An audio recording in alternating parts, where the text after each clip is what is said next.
was once your favorite, wasn't it?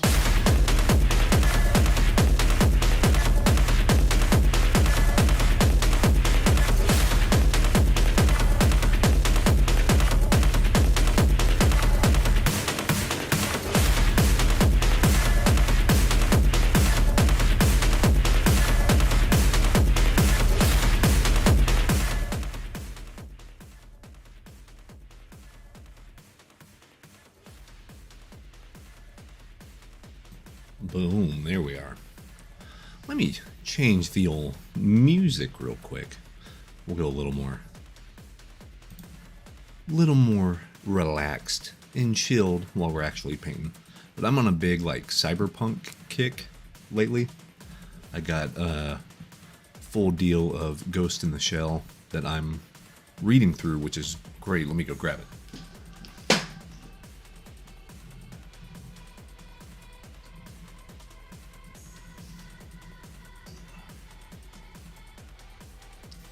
So this is the whole set of Ghost in the Shell right here. It's almost 900 pages. It's the whole kit and caboodle, which is great. But I also have like Ghost in the Shell standalone complex 1 and 2 on Blu-ray and stuff. Just on a big kind of cyberpunk-y thing. I am writing something cyberpunk and I'm wanting to get into more of the cyberpunk art. But the thing is, it seems like there's only one kind of way to do cyberpunk art, and it's very Blade Runner, and which is, you know, cool. I love it. I mean, hell, I got Blade Runner like tattooed on my body, so I get it. But I think there's something else too. And like Ghost in the Shell does this cool thing to where, I don't know, it doesn't necessarily like clean up cyberpunk, but it makes it like simplifies it. And not in a bad way. Not in like, oh, there's not much here. Like, there's still a bunch of depth and, you know, like storytelling and all that stuff, of course. But I wanted to get the whole set because I had read Volume 1 way back when. That's the real one with Major and all that. And then Volume 2 I read a little bit of, but it starred different people, if I remember right. And then never did Volume 3. But this has all 3 volumes in it. And it is sick. It is awesome.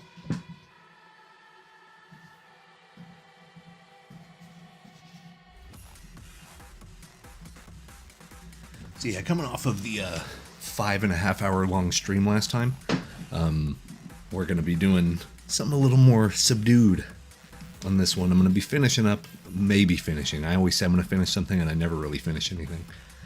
Working on a personal piece, trying to keep shapes really solidified and sharp, looking good, but also doing some weird color stuff that I'm just messing around with. You guys will see it in a minute.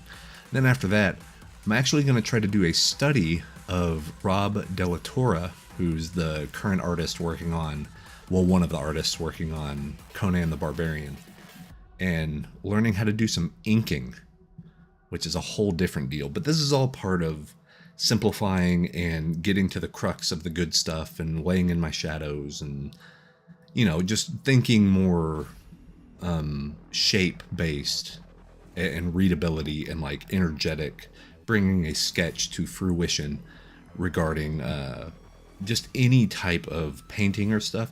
You can kind of paint within the lines and do whatever you want, but really it's getting those basic shapes in there. So that's what I'm yeah, the Major is like, you know, Major's the one. What's up, Ivan?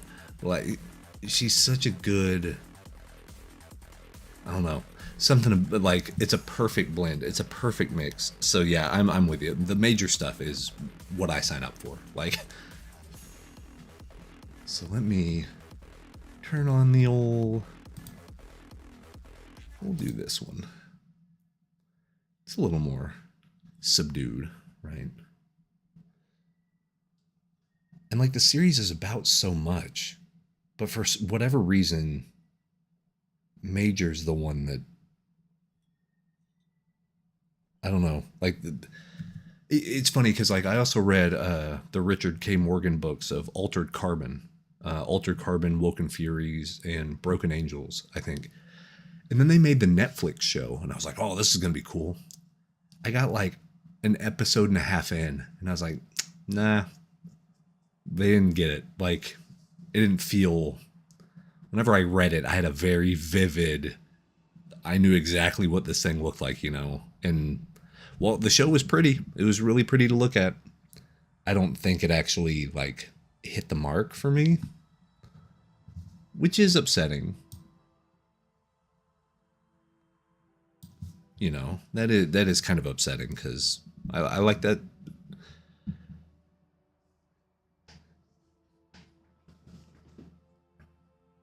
Yeah, a boardroom approved this stuff because the thing is, you read the opening of Altered Carbon, like when he's in bed with his girlfriend or his fiance, I can't remember, and they kick down the door and they like gas the room out and they shoot up the room with Kalishnikovs and stuff, and you're like, what is this? Like, it's a whole different animal. That, that book is rad. It's super good, and it's a really good just like who done it, more so than anything else. But yeah, I don't know. It's like they got so involved with the trappings of cyberpunk that they forgot that there's a story. Like, cyberpunk shouldn't be the story. That's the setting. You know what I mean? Like, yeah. Because like the stuff I'm working on, yeah, I'm making like a little fantasy world building thing, and then I'm also making a cyberpunky thing that I wrote way back in high school. But like, the reason why I haven't done it yet is I don't want to fall into that trap. I don't want it to be like, here's a cool cyberpunk thing. Like, I don't even care if it's cyberpunk or not. I mean, it's very like Ghost in the Shell standalone complex, that sort of like clean look, but get some darker darks, a little bit of neon here and there. But it's not, you know, the big hologram stuff. Like, that's fine, and I love the look of it. But I even think like Ridley Scott nailed it with Blade Runner, and like Sid Mead designing that stuff, and it pops so well. And I think a lot of stuff gets so like, oh, look how high tech this looks. And I'm like, man, it should look low tech. That's the thing. This stuff was really cool at the time, and then it was not maintained, but nobody cared, and then it like got dilapidated. Like, that's the point. The whole point is it's a very beautiful place to look at, and you would never want to live there, right?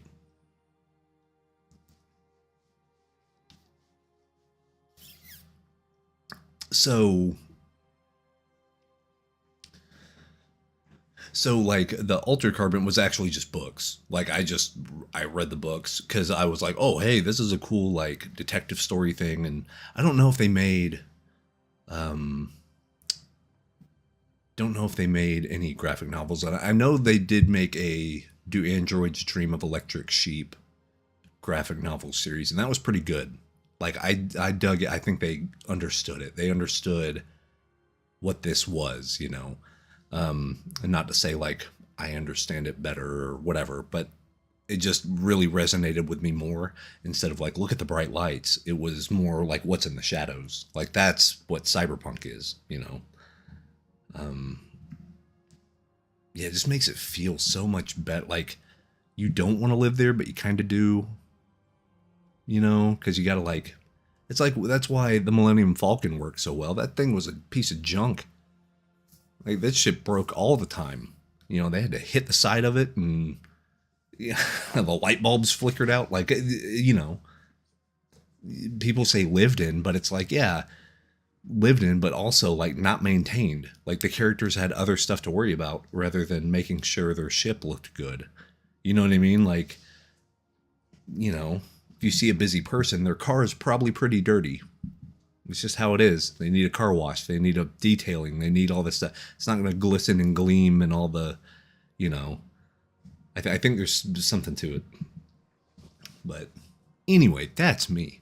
Let me show you what I'm working on. I'll show you guys what I'm working on. So this is based off a reference. I have the reference on me, but what I'm deciding to do, I put in the whole thing. I put in the guy and the flag and all that stuff. But now what I'm deciding is I'm going to go off reference and design stuff to make it look more interesting. Because these were Graphic Studio references, I think. And also, we're going to be taking a look at Rob Della Torre, because that dude's a genius. And then I got Faraz's work up too, because he has that look that I'm going for. But here is the reference. And I dig the reference. It's cool.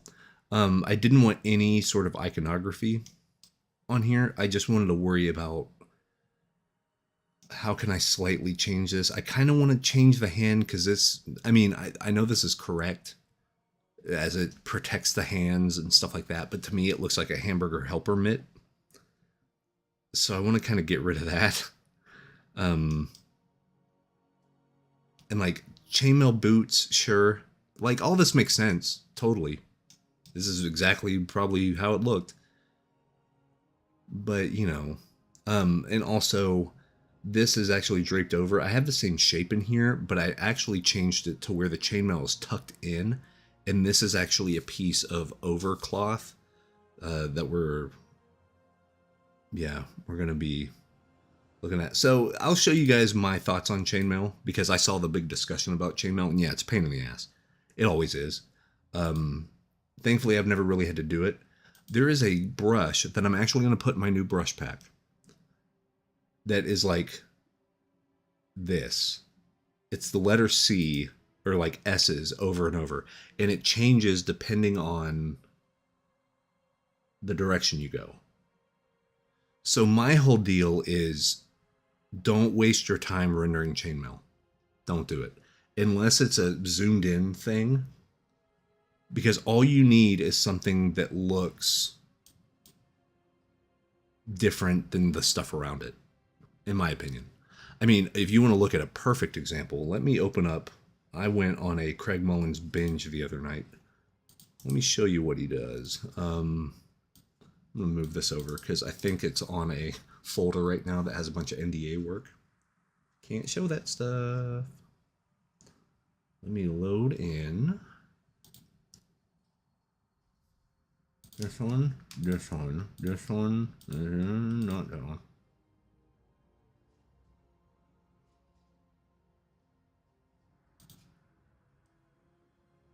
All right. There we go. So, like,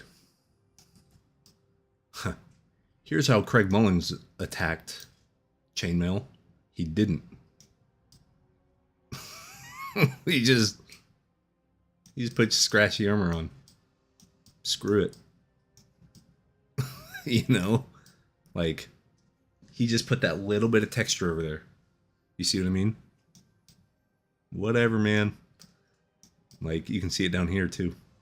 He actually, that's funny. He uses a canvas texture for his chainmail. That's super smart.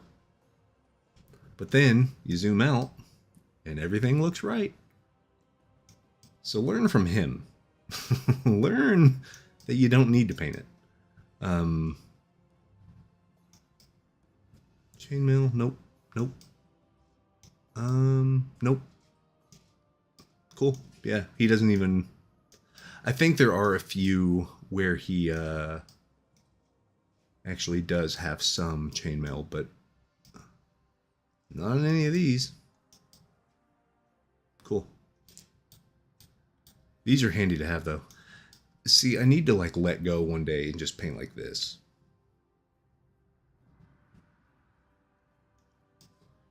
Because, I mean, it's so funny. He's such a genius because there is form, but not really. He has the lighting down. And it's funny. I actually figured out a cool effect that I will go back to mine. And cool effect that I learned was this. That nice smooth gradient over top. And then you have this stuff. So I dig it. So I wanted this type of look where you have this background. But then I'm going to come in and we're actually going to detail this guy out. But you can see, like, it's kind of the oven mitt look right now. We could come and tweak the colors and make the chainmail read like more like chainmail, but I kind of don't care enough, you know? And like, see down here, I didn't even add the chainmail because these are supposed to be chainmail shoes. I didn't even touch it. because I don't think I need to. So yeah, this was just a quick deal. But I did have the reference up for a while, just to make sure I could get the kind of that look of the angles on it and everything. He's tilted a little bit more, but that's kind of fine with me. But see what I mean? How this chainmail would come down, but here I actually just covered it up. I was like, well, let's just do this. So it still looks like he's still wearing the one overall piece, almost like a tunic of chainmail, but then he has stuff going over top of it. Yes. All makes chainmail jewelry. Heck yeah. I bet that takes forever. I bet that takes forever. Because, like, the chainmail is just, it's a circle on a circle on a circle on a circle. And the thing that makes it time consuming is how the light hits it. But that's actually why I went and got some of Faraz's. If you guys have not checked out Faraz Shanyar, he's worked on like Lion King. He's worked on a lot of major motion pictures now. I think he's on the newer like Planet of the Apes. He and Derek Zabrocki work on a lot of the same stuff. But what I love about Faraz's work is how sharp it is, and see like this type of detail. But it's just it's not overbearing, and see you can see each individual brush mark on this stuff. But really, it's about lighting. You know, you have that slice of light, kind of hiding the eyeball. Love that type of stuff. You have your ambient occlusion, so your darker shadows right here. Darker shadows. And see, you have patterns. You definitely have pattern work. But it's not, see, these aren't connected. Like, it doesn't matter as much. Just enough to give your eye enough to go off of. And then he has these beautiful, like, geometric shapes on his stuff right here. But, like, God, look at that stuff. And see, the patterning, it's nothing outrageous. You can see the pencil sketch. You can see all this stuff. I mean, it is outrageous how he's so freaking good. But I mean, it's a sharp drawing. Like, there's energy to this stuff. You know what I mean? Even this, kind of a standoff, kind of a stoic scene. Because of the lighting kind of wrapping around the form. And then you have that nice kind of color dodge highlight coming down, going across the top of stuff. And then this is just ridiculous. Yeah. That's a stupid good painting. Yeah, Faraz is a madman. So yeah, that's kind of what we're going for. I need to fix the eye. I need to kind of sharpen this stuff up, but what's up, Michael? Yeah, geometric stuff's tough. Tough.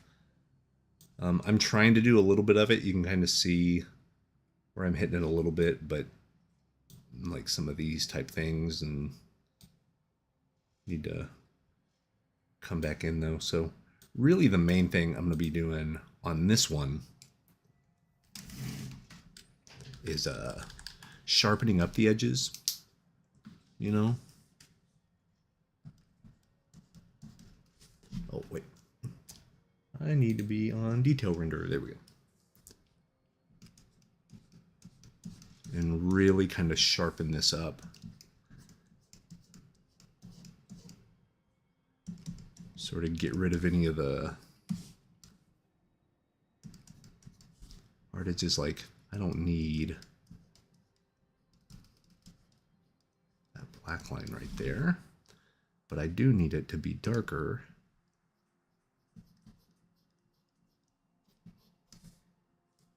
Without it being too dark.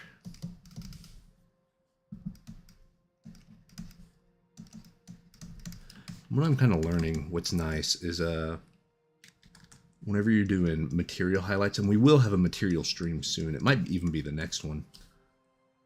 Whenever you're working on materials, you can actually get away with a lot. You can get away with a whole lot as long as you tell your audience what they should be looking at.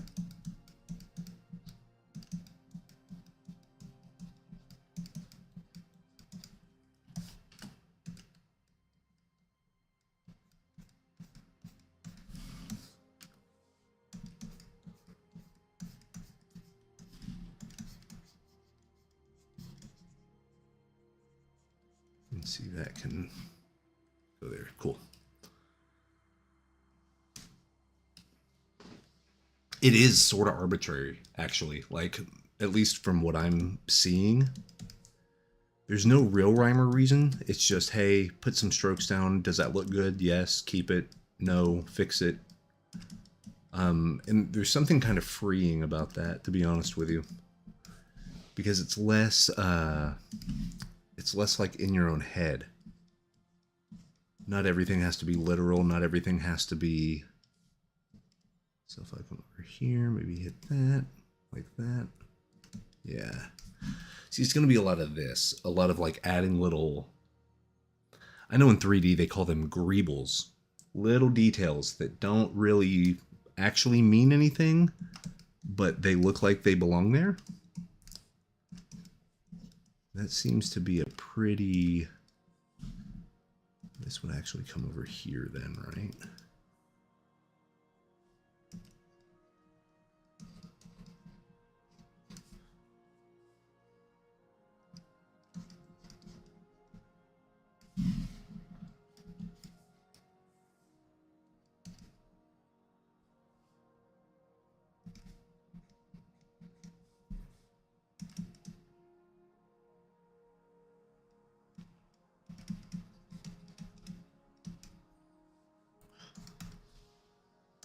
Yeah, we're going to be taking a look at inking here in a little bit. Not this one, but we're going to do almost a master study.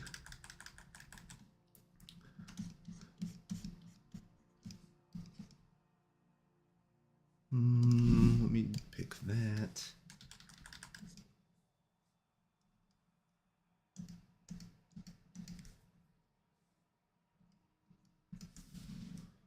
That's a little too much.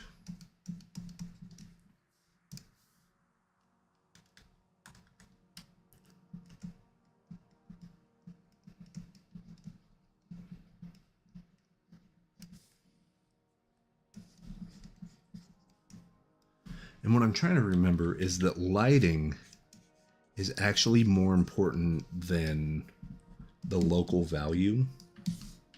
It kind of overrides it.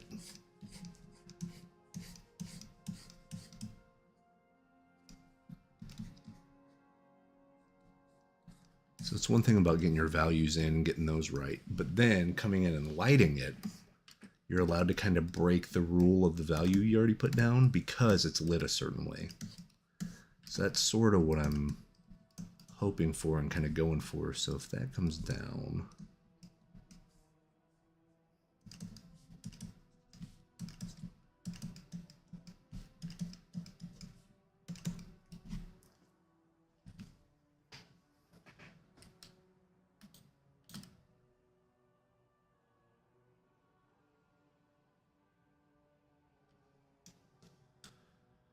and that's the thing, once you start going away from the reference, you kind of have to start making different decisions, you know, which makes it a little trickier.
See, and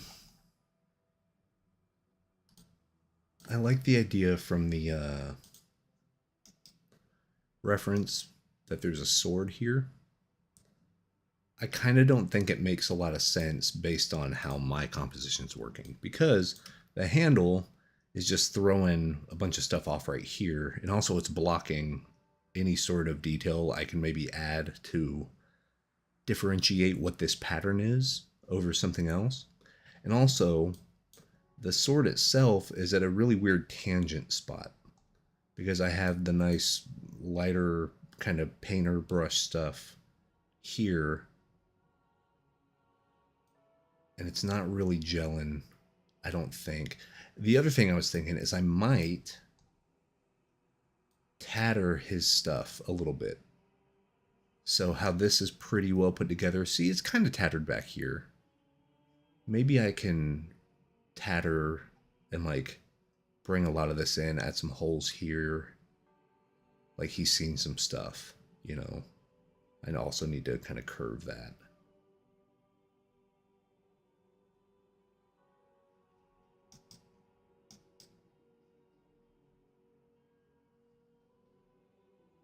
See, I'm thinking about just getting rid of the sword.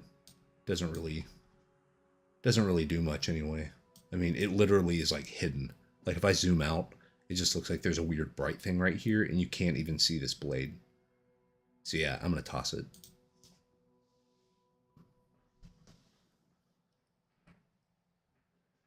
Yeah, I mean, it could stick out here, but then you have the tangent of, okay,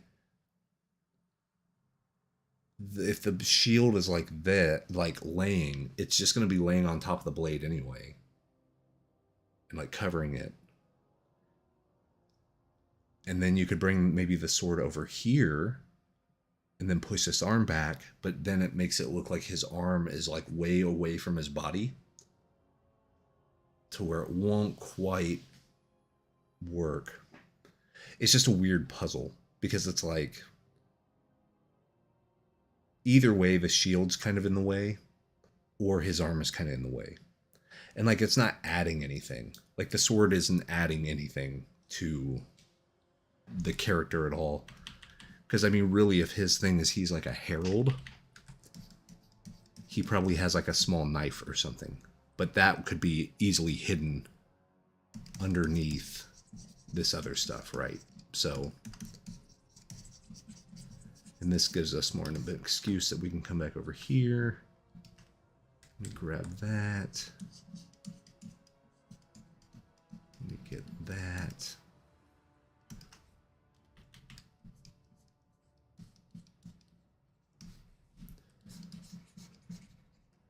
See, and then you can just kind of extend this down, extend this, and look, it's pretty much already gone.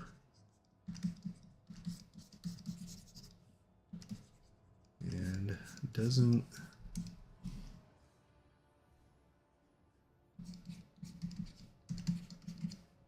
See, and we can just add that to like, if we really wanted to tatter this up a little bit. It's a great way that we can do that, you know. Get rid of that, bring this up, bring that up. And I'm probably going to hit this with another brightness contrast highlight hit here in a little bit. But overall,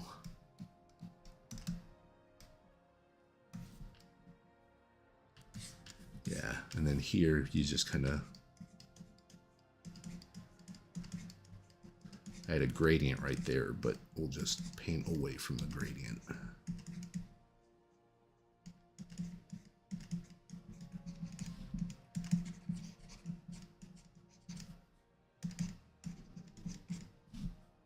There we go. And see, that can come up more. That can come up there. There we go.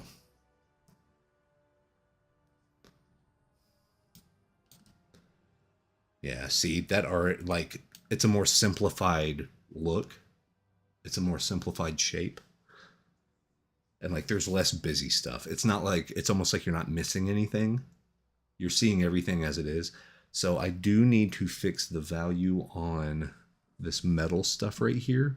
I like the blue and whatnot, but it's just a little too much right now. So if we have like that.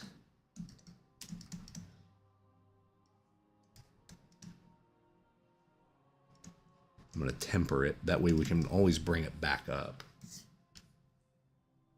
You know.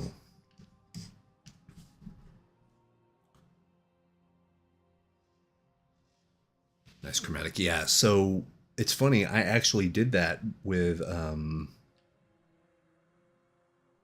I put in this gradient map of the purple, blue, white type of stuff on top of the color layer. And then literally erased it, except for, you know, erased it everywhere on the figure, unless I wanted some sort of rim light. And then I masked it back in. And it seems to actually work pretty well. I even did it on the flag, which doesn't really make sense for cloth, but I think it still kind of looks awesome, so I kept it. You know what I mean? It really does make it feel like it's in some weird purgatory type thing. Like, lighting like this doesn't exist. Almost like it's a Land of the Dead type stuff. But I wanted to also make I wanted to tie in the crazy brushstroke background thing with it almost looking like it's smoke on the floor, like coming away from him. So that sort of deal. And yeah, I tried some of the geometric stuff. I did some of the like triangle and all that, so we got that. And that's cool. That darkening those makes it look like it almost like rusted his belt out. Yeah, he's not having the best day, you know.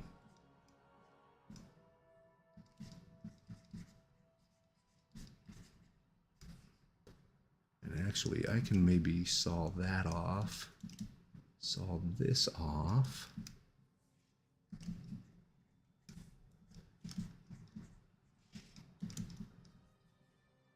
Okay. And sort of get rid of... Yeah, see these, and then I can just use this. This is actually part of the hilt of the sword, but I can make this almost like a loop that the belt goes through.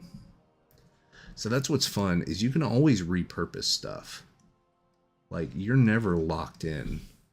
You can come in and repurpose it.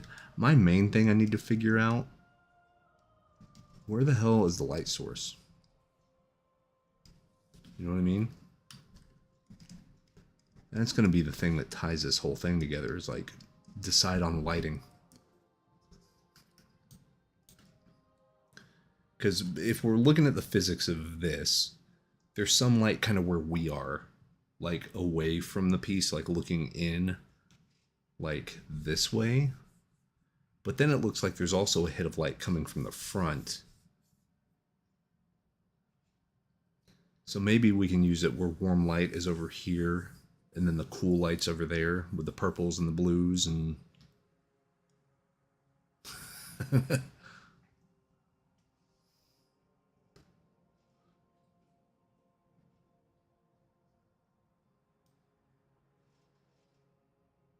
Because, yeah, also the shield is casting a shadow. So the light would be up here. And then we can utilize that, right? Trying to just see it, you know.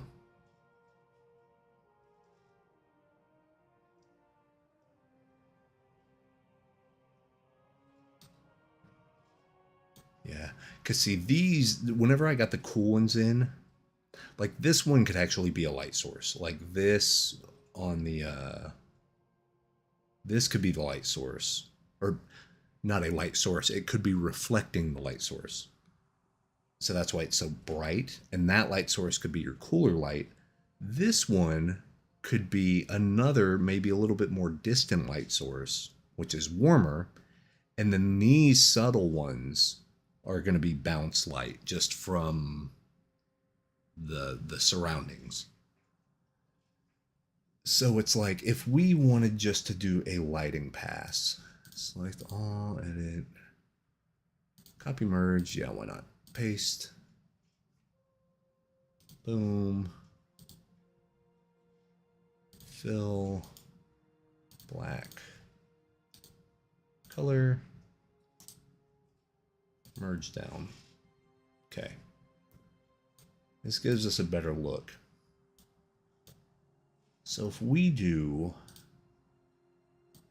a brighter light source, like there, right?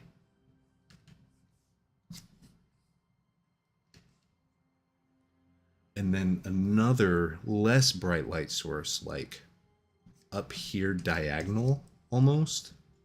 Not that bright. You know, that could be the thing that's causing that to happen.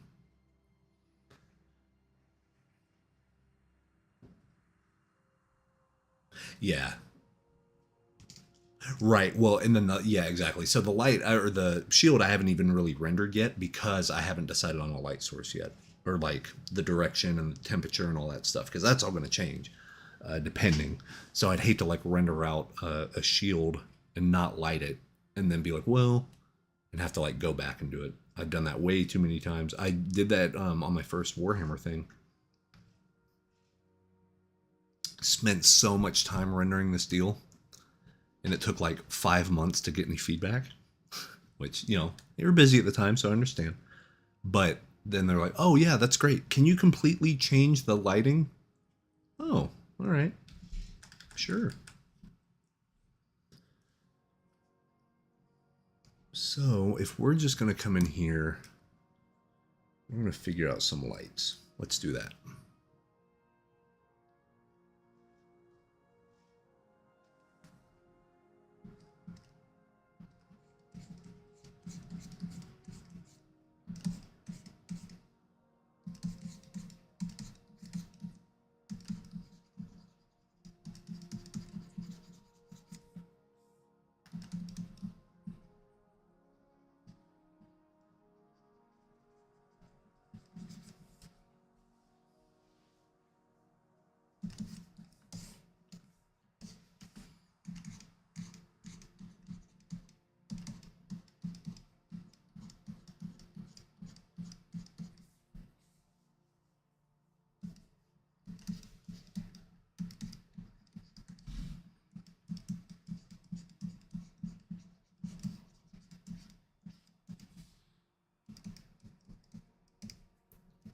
That.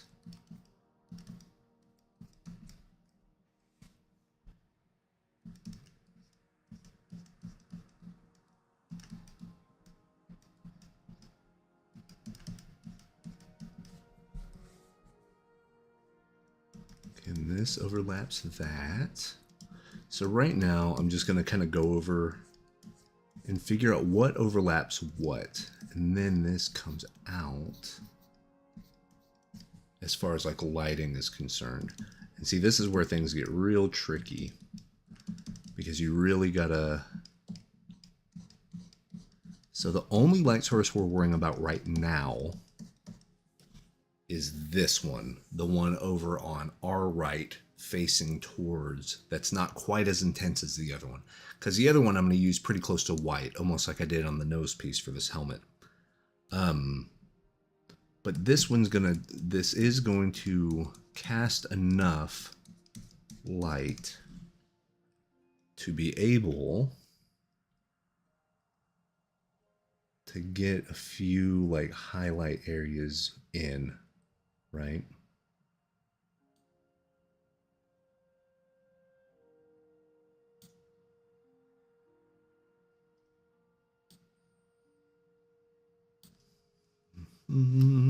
Also what I need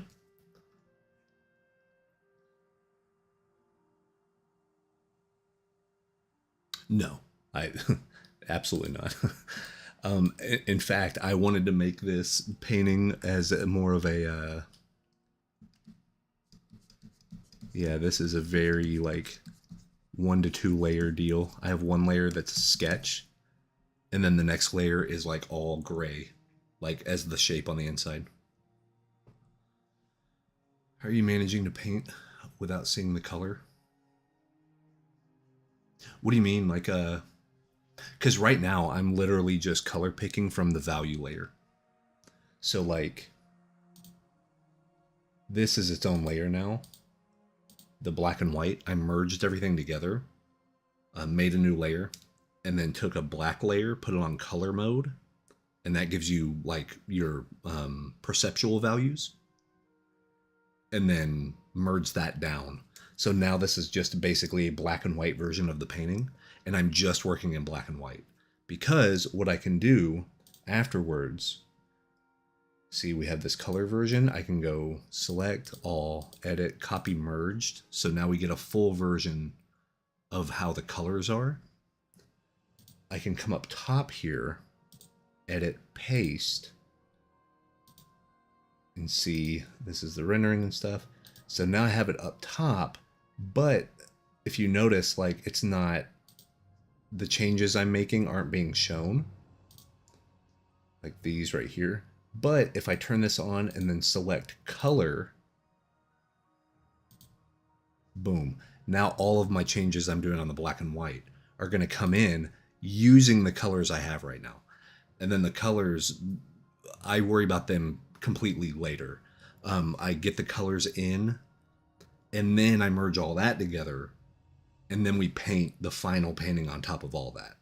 So it's my version of glazing, to where I'm going to do values, add some color, go back to values, tweak the color, go back to values, do some more color stuff, get it to where I'm like, yeah, I can make this work, and then paint on top of all of it in color there. That way all the brush strokes match the color and the value and all, like, because yeah, if you just do a color wash on top of stuff, a lot of times things won't look right because your brush strokes don't match your colors, you know, like stuff like this. It's cool, but it's not natural. Like it looks pretty like digital, which is fine. It's just, if I want it to look somewhat painterly, I can adjust that later. So yeah, really working in black and white is the bee's knees. Highly recommended for everything, actually. And the thing is, this is a full figure, right? So there also has to be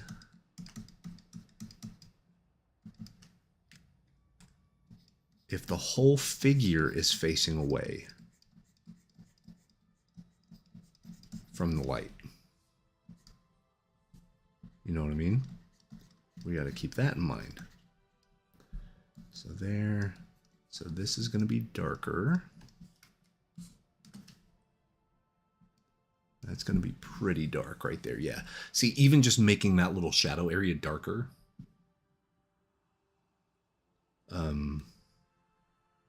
that actually helped quite a bit sell this idea. And see, this is just putting in more pattern. This is just putting in more stuff, because what I'm really going to do is here in a second, I am going to come here. I am going to do white.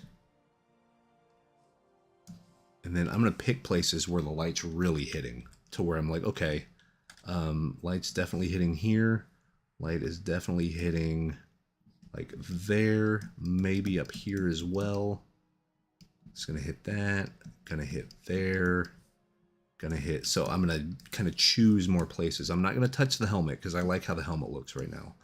We might have to tweak it here in a little bit, but, and then like little bits of where the shield's getting hit, maybe more like this type stuff. So I'll actually do where the light's hitting. Then I can either come over here and do soft light, then lower the opacity a little bit. And see, it gives me a better sense of light actually hitting. But I'll do that momentarily. So yeah, my method actually causes me to repeat myself a lot as far as do the values, then the color, then the values, then the color, and bing, bing, bing, bing. Because whenever I start putting one in, it helps me notice other things. You know what I mean? So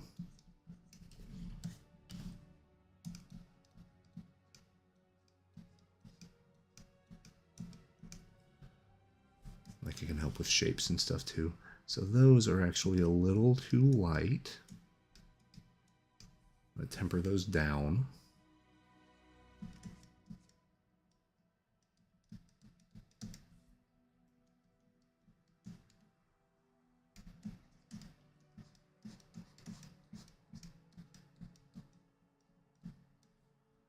I'm going to do that.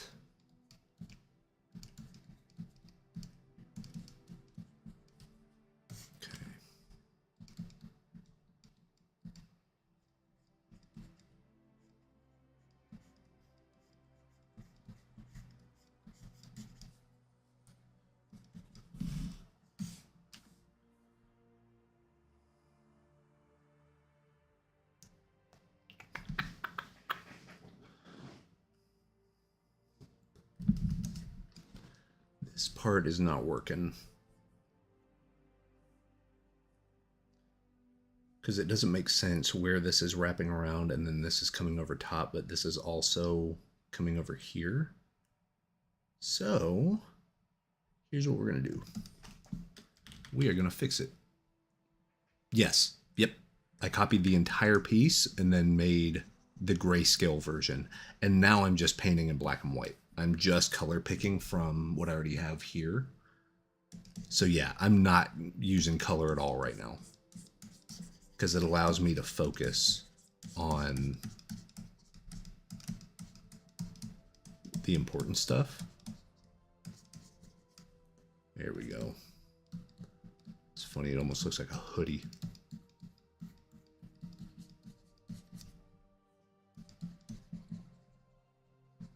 Okay. I mean, they always say don't kill, or, you know, be able to kill your darlings. So it's like any work that I had put in before, if it's just not working, just fix it. I used to be a real stickler about it. Like, no, I'm going to make it work. I'm going to make it work. Sometimes it's not worth it. So it's like, here, let's get rid of all of this and hope that our new thing, here we're going to come like this.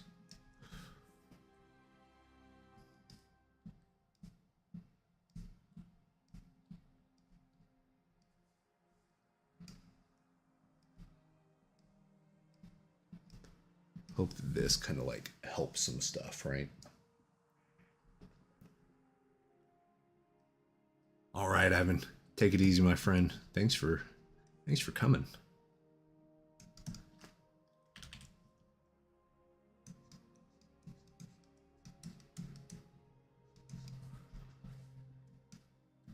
Let's see.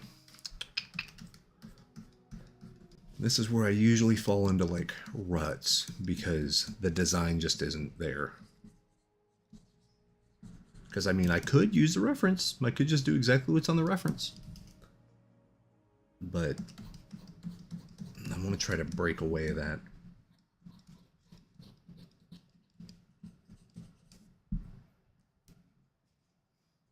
Oh, see, and then we'll actually get rid of that too.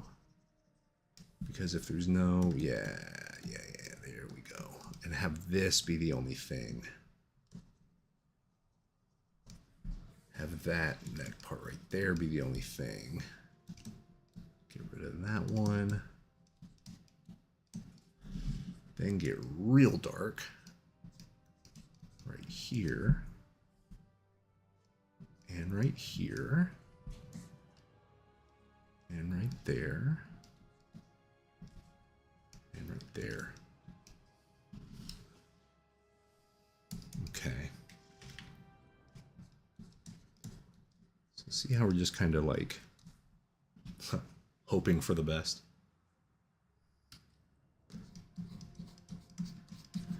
And it's funny because what you guys are seeing right now is why I have the suspicion that I need to practice and learn how to do inking. Because I think inking will break me out of the habits that cause things like this.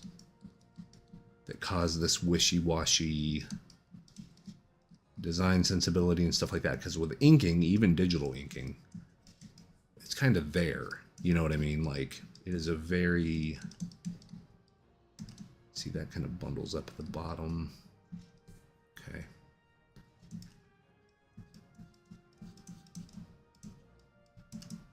Let me get rid of that. All right. It is funny because this is starting to read a little more like an Igor Sid piece, which is nice. I love Igor Sid's style. You know, bring this in. And then maybe we can keep the same way we have this break in the shield with the colors right there. We can do the same thing with the outfit to where there's like whatever this darker color is, this darker color could be, you know, something like that.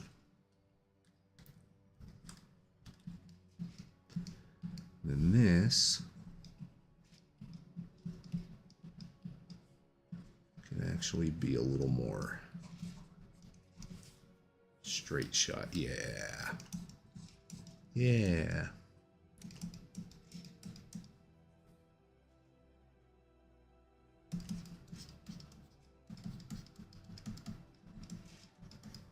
Okay.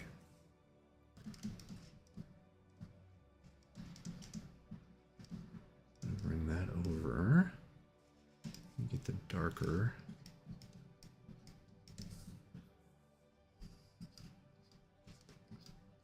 Darken this a little bit by the belt.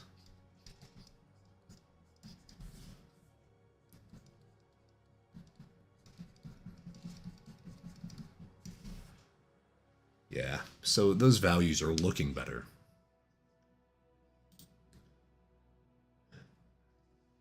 And then see, I can actually just use this green.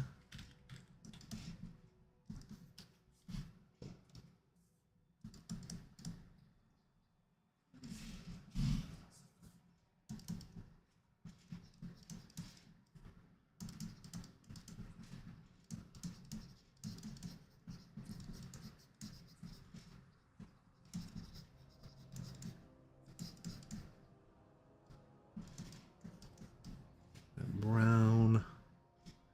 So yeah, there's little hints of the blue colors and stuff, and we can come back and definitely throw in some more.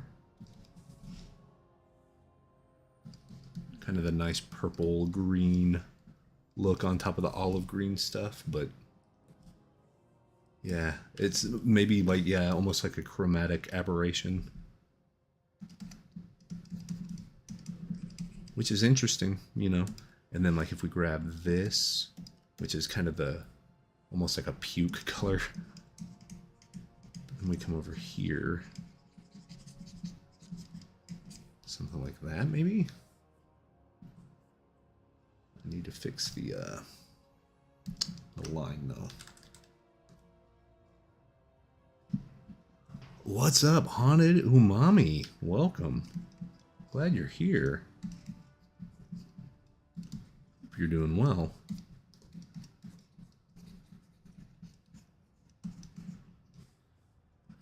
And actually, this should maybe be... Yeah, just a set, like a piece, instead of worrying about where the separation comes in.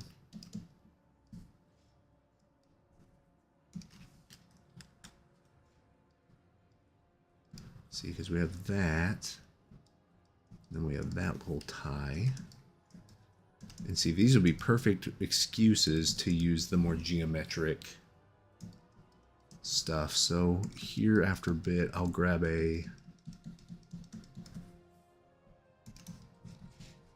grab a sharper brush, kind of almost like a razor blade brush, and come through here. I'll actually make this lighter. And see, I'm not even worried about like chainmail brushes. I'm just coming in and doing little dots. Yeah, and I should probably get rid of the hamburger helper oven mitt look, you know? Because, like, even though that's what the reference is wearing, it's almost like... It's almost a little too much.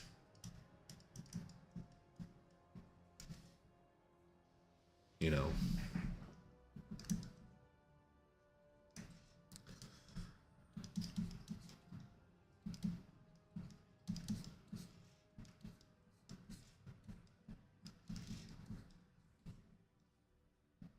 Then also we need proper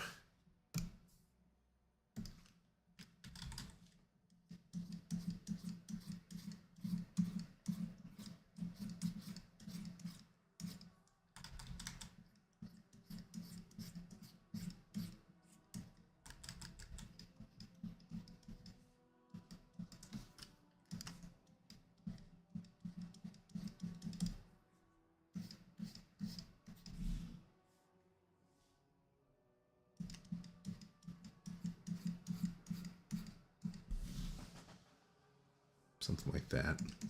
Not perfect, but it'll get us there. Get us way closer than we were. Just like a flat. Also need to do it up here too.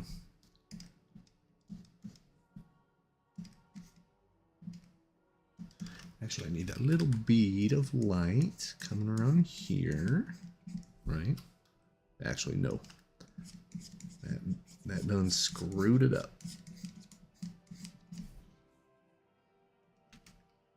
I'm going to do the rare undos. I don't like doing undos, but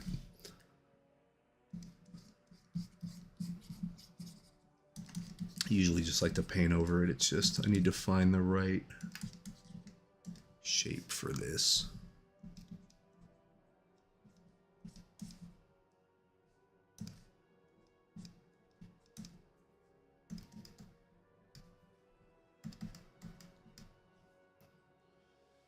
Yeah, something's wonky about that.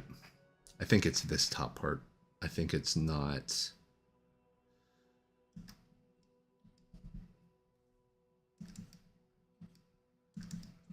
I just used it off the reference, but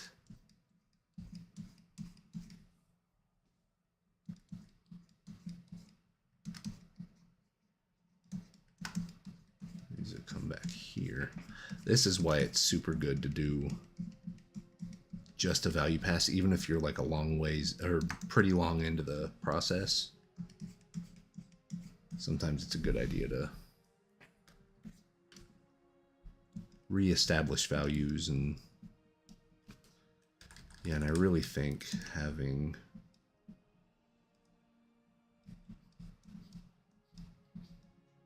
this might help. And then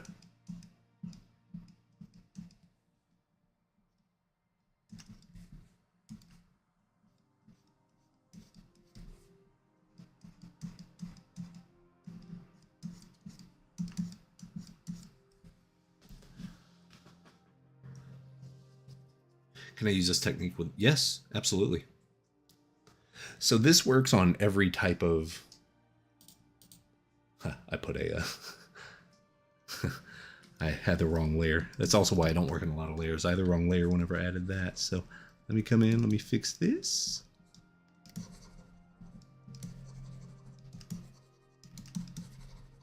But yes, I recommend doing this on every painting, no matter what you're painting. Honestly. This type of stuff, this type of value pass has saved my butt more than any other technique that I know. Just coming in and just, you know, almost shutting your brain off and then just coming and making sure your values are correct is like critical. And see, the idea is, and the reference, it's a cut flag, but even on the reference, it has tangents. Because even if you go into black and white on here, it looks like this is one shape. Like that it's coming down here, that it's coming down here, and then it tapers into that tail right there. Only whenever you really zoom in can you tell it's two separate pieces. And that's on the freaking photo. So it's kind of nice because the fact that I got that same tangent here means I did it right, but it's a tangent. I don't like it. So we're going to fix that. Okay. We're going to connect this all together. And I'm going to do that by actually bringing the darker part up.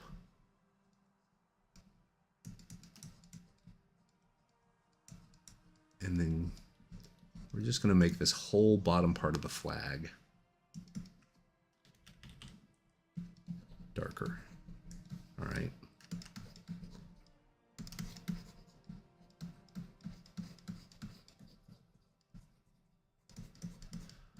And see, now we can kind of play with this almost like little bits of light are coming through it or whatever, you know, like now it seems like one shape. If I come in and actually outline the, like silhouette the shape out.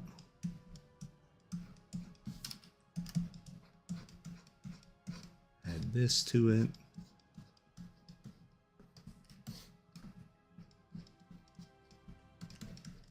Yeah, it kind of jacks with the values a little, but that's fine.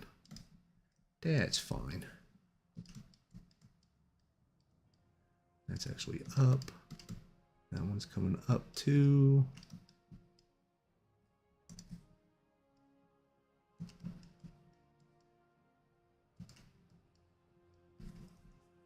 All right. So something like that.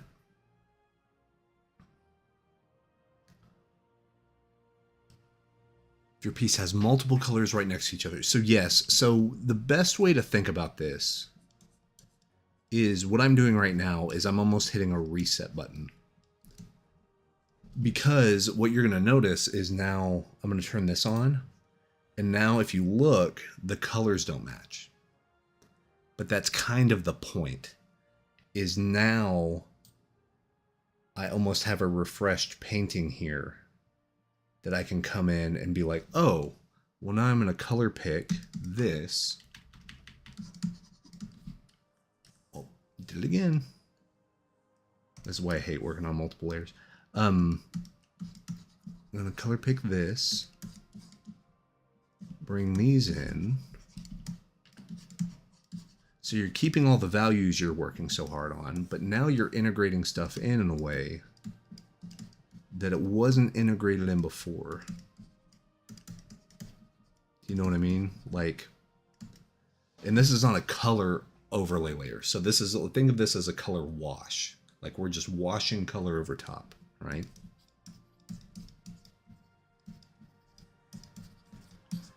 Because even if, like looking through here, even if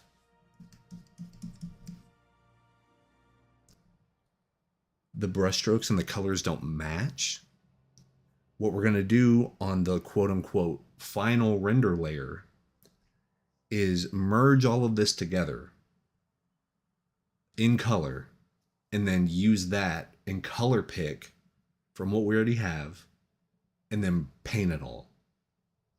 So like it seems like a whole lot of steps, and it is a whole lot of steps for something that's relatively like, couldn't you just do this in one step? And the answer is yes. In fact, it's way more effective to do it in one step.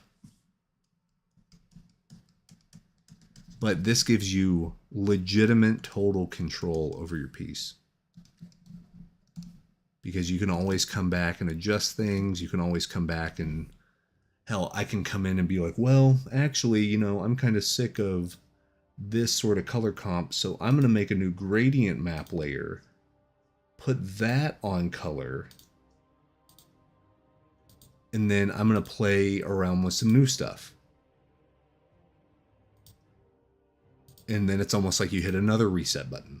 Like you're like, okay, now Maybe I like the sepia tone stuff better, or maybe I like this weird like purple, or something like this. Now that's on its own color layer. You can either lower this, you know. You can even change like blending modes. And of course you can erase it if you need to, or... So really what this is this is a way that you can just work over and over and over and like tweak stuff as you go. The downside of it is almost guaranteed you're gonna find a few spots in your painting where you're just kind of like spinning your wheels, like, because you're gonna keep doing the same steps over and over. I was watching a video about people making comics, and a thing that they run into a lot, and this is apparently a big deal with a lot of comic book and manga makers, is they'll get, let's say, like 10 pages into their project, and over those 10 pages they get way better at like paneling and lettering, and they get better at all this stuff. And then they look back at page 1 that they did, and they're like, man, I need to redo that because page 20 and 30 look way better than page 1. Page 1's where we got to get them, so let me go back and do page 1. But then you do that, and then you're like, well, now page 2 doesn't look too hot. And then you go through all 20 pages again because you're redoing every page. That you get to page 25 or 30 again, and because you've done basically revisions on 20 more pages, now you're even better. So then you look back again at page 1 and you're like, man, I could do that. My hand's steadier now. Maybe I could go back. And so you just do 30 pages until you die. Like, you just keep doing the same thing over and over. And that's sometimes what happens here. So there is a certain point to where you have to like cut your losses and be like, no, I got to use what I have and I got to push forward. And that's why I actually haven't updated my portfolio in a while, is because every piece I do where I get a little better and a little better and a little better, I go back and refine it. And then I go back and change it a little. And then I go back and if I'm doing that with 20 pieces, none of them get finished. You know? I mean, same thing. We have to revisit the dinosaur one we made. We have to revisit. So all of this is basically like revisiting stuff.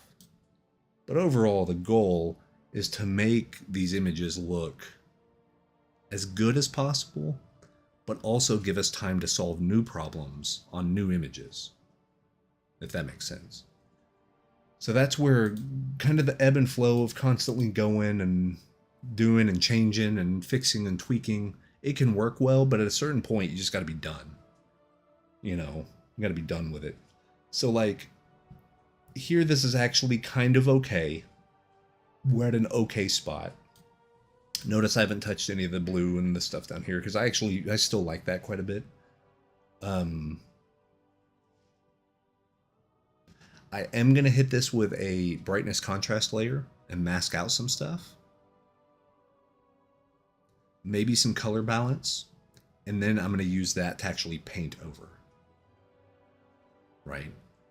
So if I like come over here, boom, brightness contrast. If we lower the brightness, up the contrast a little bit, and then come in with our airbrush and be like, all right, where's the light hitting? It's hitting right here. It's hitting right here.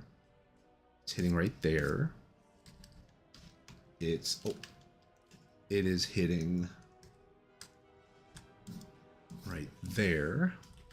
It's definitely hitting down here.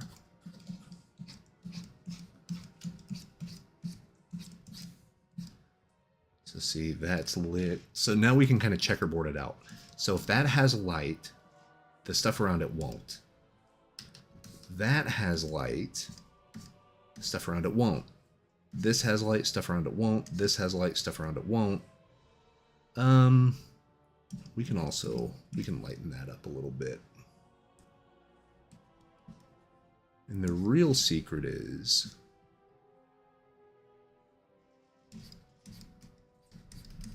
kind of lighten that area. So we're going to do, this is basically our fill light. This is the light maybe at its most diffused, but biggest. It's not the most intense. The most intense light's actually going to be coming from this other side. We're going to add some rim light. We're going to add some really highly like color dodge, kind of like how we did with our wizard sketch when we did Radagast. And that's really going to, I think that'll actually really make it pop. So what we'll do, we're on the brightness contrast layer. I'm going to grab this brush and we are going to, I'm going to outline and see, look at that difference already. That is crazy how much brightness contrast that is. Look at that. Man, oh man. So we're going to come over here. We're going to darken this out. Right.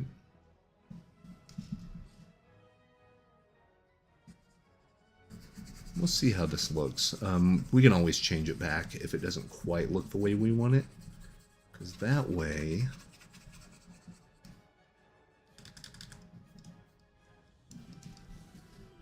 this makes sure that we're very contrasty, like very contrast heavy.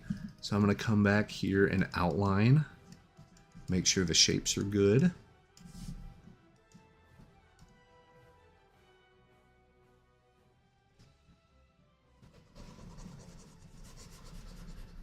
And I actually have this silhouette of our duder on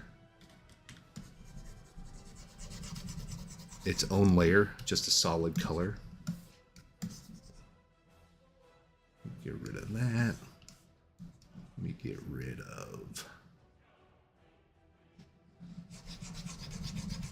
this.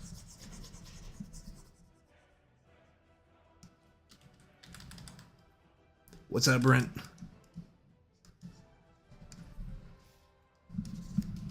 Good to see you, brother. And that wizard painting is looking good, good, good, my friend. You're crushing it, dude. So see, now, see how the light is sort of... It's a little more naturally hitting on the places it needs to. And we can sort of get that, right? We have those, that's cool. Let's, actually we'll keep the lighting. Let's come around the flag this way, because that part doesn't need it, but that's decent. All right. Yeah, like I was really gunning for that silhouette. And that's actually part of the reason we're doing the brightness contrast deal right there. Because then we can come right here, grab us this blue color, saturate it, color dodge, boom.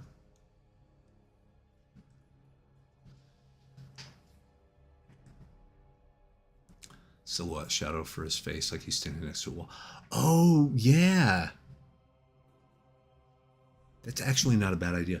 There's a painting. As soon as you said that, there's a painting I thought of. Let me find it. So there's our ref right there. We took some liberties, but here, let me find it.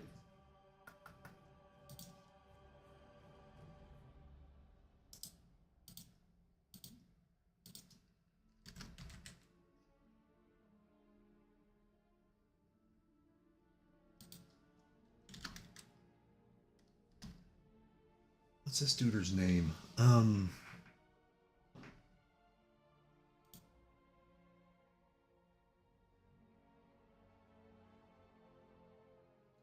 He's worked with like CD Projekt Red. His name is like Elcor?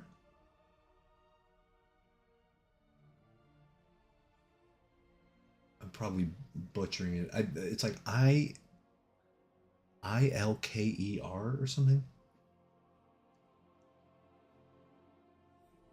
I haven't seen his work in forever, but he has a very specific painting that I think looks dope, and it has that exact shadow shape that you're talking about of the silhouette.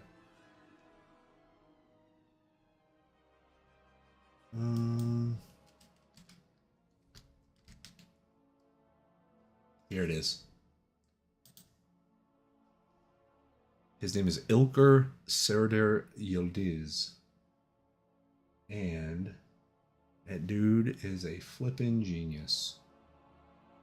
And he has like really strong shapes too. So let me find, here's the one. Boom.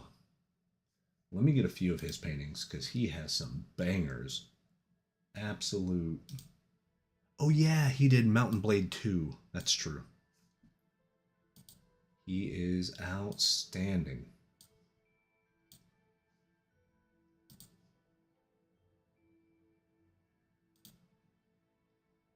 Get out of here. This dude's ridiculous. All right. Let me do that. Canvas. Here we go.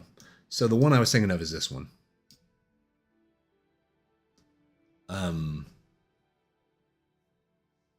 That's a good idea.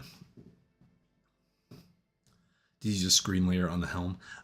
So with the helmet, I think I did an airbrush thing. I think I did airbrush on one side with the color, and then the other side airbrush with the different temperature on like color dodge. So, because I know I wanted warm and cool, but I didn't. I did one with just the paintbrush, and then the other one with like that reflective. But like, that's such a sick painting. And then, if you want to talk about shapes, check these out. Ridiculous.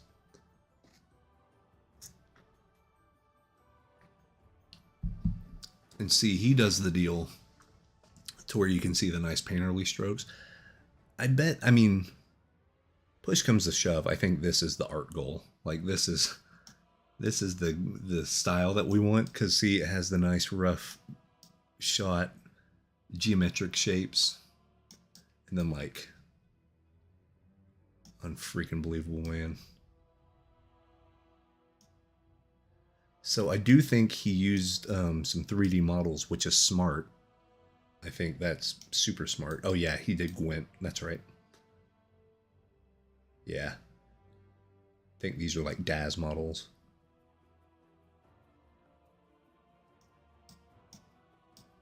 Which is, yeah, absolutely.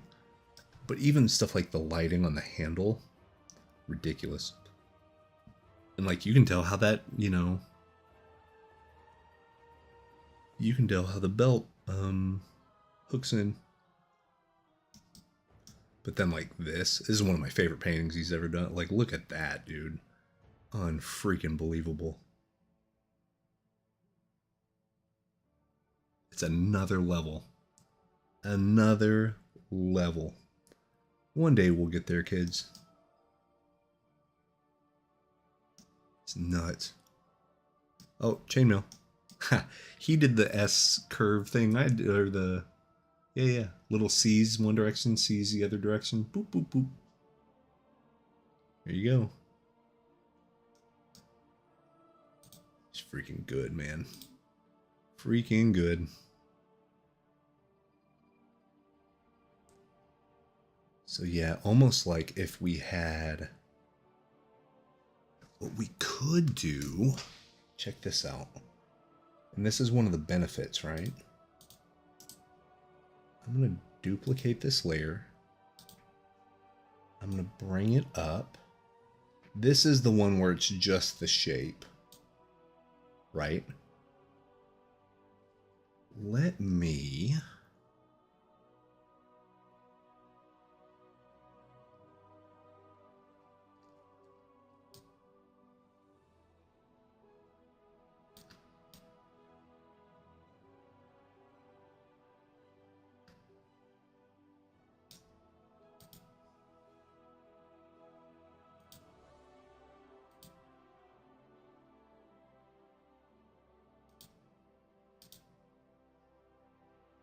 Something like that.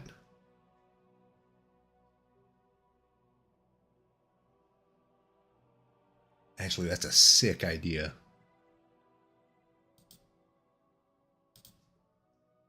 Because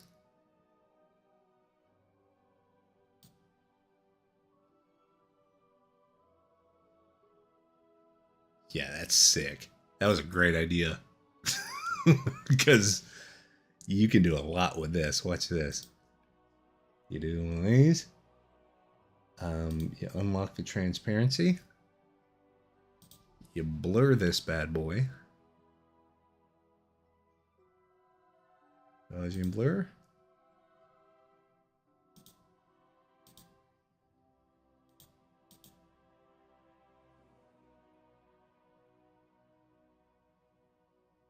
Boom.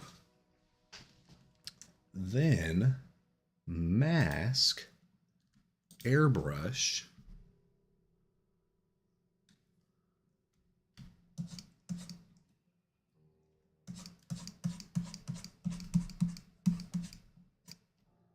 Check this out.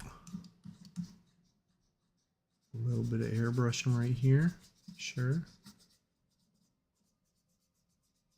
Because that way it sort of mixes in with that wall color and some of the texture we already have.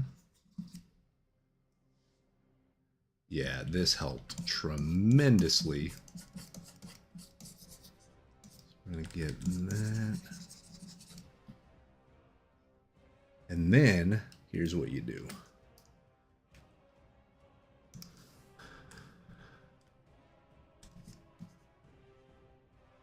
Come back, paint all over this.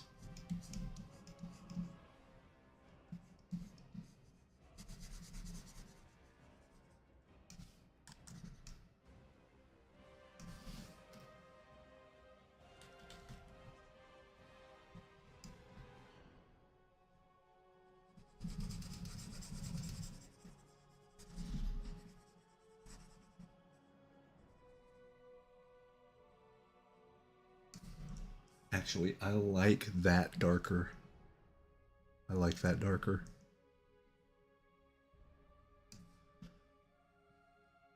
Yeah, that sells it a little bit better. We lighten it a little bit, not much. And there we can keep his hamburger helper mitt. That's nice. But then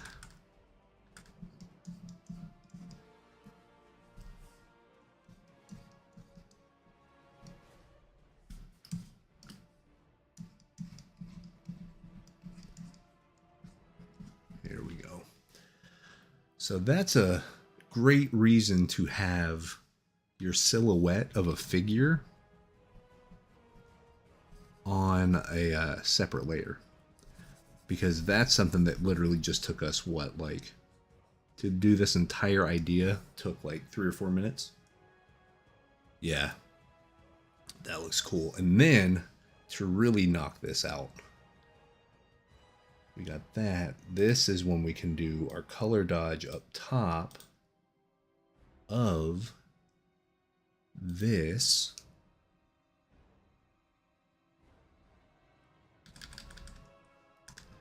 And then, I mean, I don't know how this will look, but let's try it.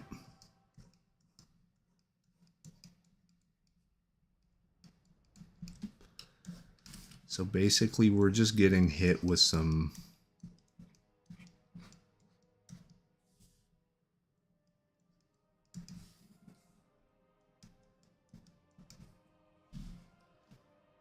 rim light over here, right?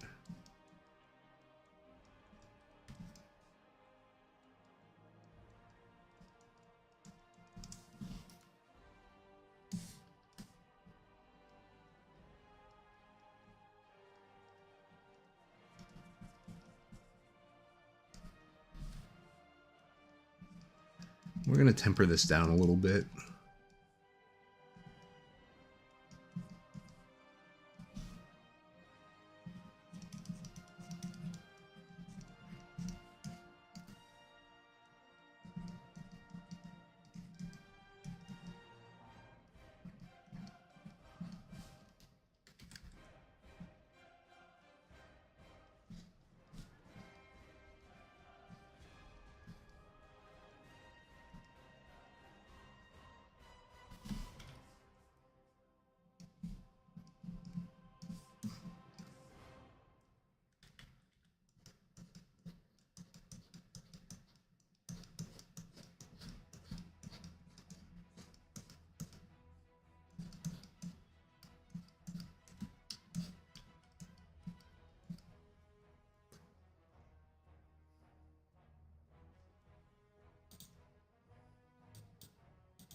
So it actually only works lighter, really.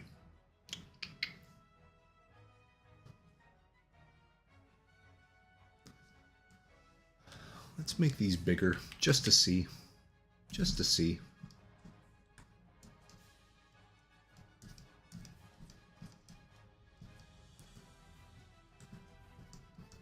So it can be maybe a little bit too much, actually. That doesn't make much sense right there. But it might over here. It's the only way to temper color dodge pin sensitivity. Kind of. So you can also do... There's another cool technique you can do and actually use a gradient map as a color dodge mode and hide it and only like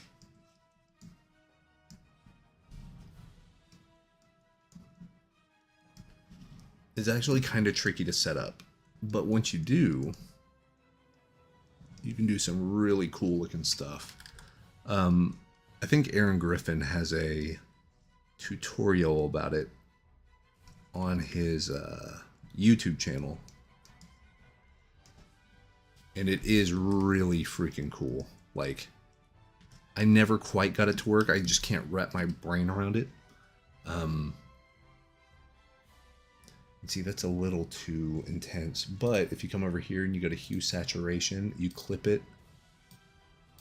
And we change this.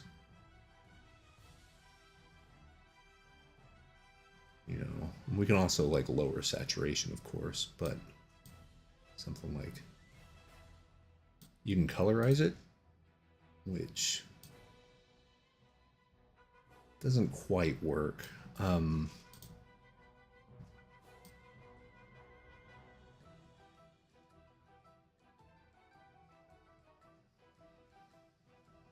You know,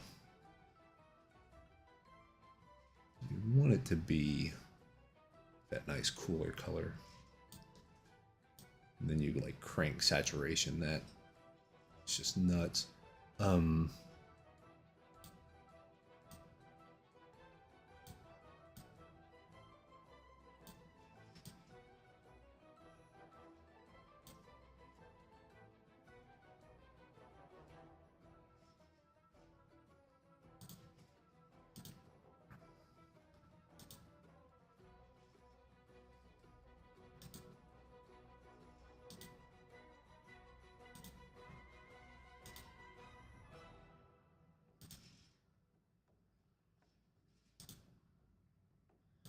Yeah.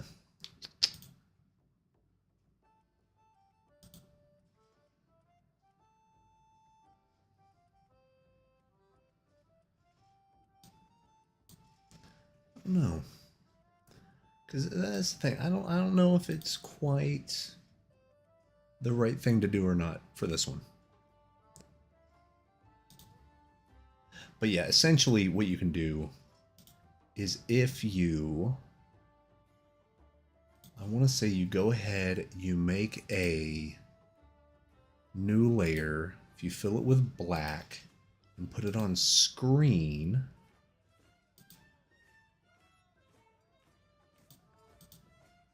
yeah, it kind of can quote unquote disappear. Then you do a gradient map.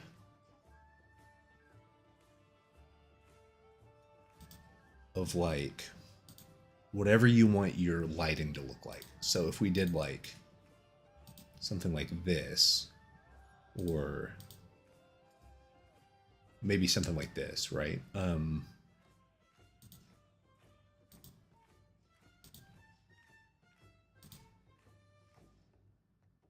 Maybe this one right here. Okay. So you do something like that. Then you go. So how do you, I think you may fill this in with black, the mask, or no, you clip it. Yes, so you clip it. Let me get rid of that one. Then from here, on this layer, yeah, then you can paint in any value. So like if I come up here and I have this white, and I come up and I do this. Yes, okay, there it is. See how depending on how much I press, it changes the intensity of it, because it's following that color.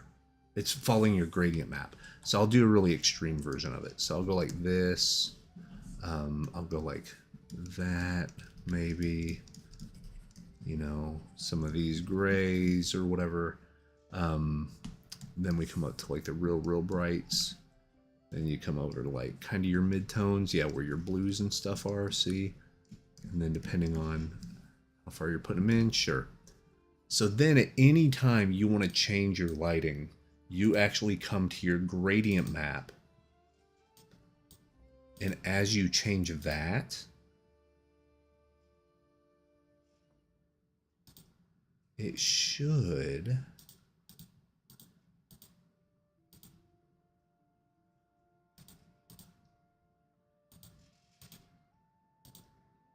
It should just be down on the screen, but I think the screen, see how it kind of like, it's a different technique. That's actually a good idea, maybe doing yellow.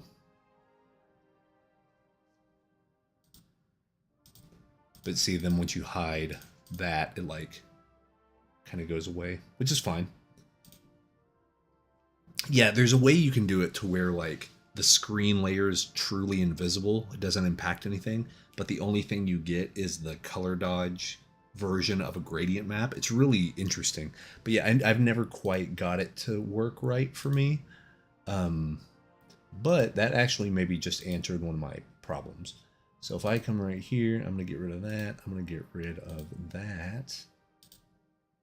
I'm going to get rid of this. And that, yes. Okay. So we're going to get rid of that. We're going to get rid of that. So maybe this... Let's see what our... wouldn't the highlight pop off the other side? So yeah, a secondary light source. So you have a fill light. You have a key light. So your key light is... the main thing. Some people think that, well, some people say that the key light and the fill light are the same thing.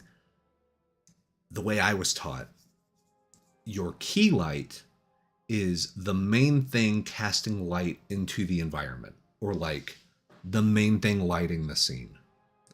Your fill light is another light that picks up the slack of where the key light did not hit. Then you can get either like a silhouette light or ring light or rim light, and that can further distinguish between your subject and either the background or the foreground or whatever. All three of those lights can be completely different colors. But the main one that's going to influence color and like the things and how they look is primarily going to be your key light. It keys the image.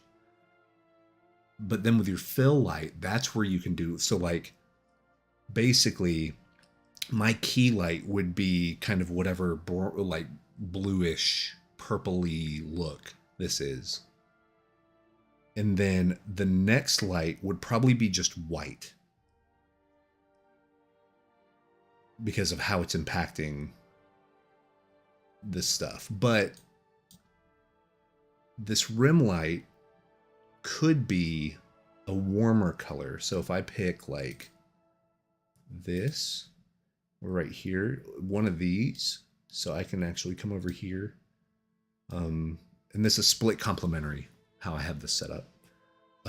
So this would be, I would pick something like this and come up here. This would be my quote unquote rim light. This would be the thing that would give me more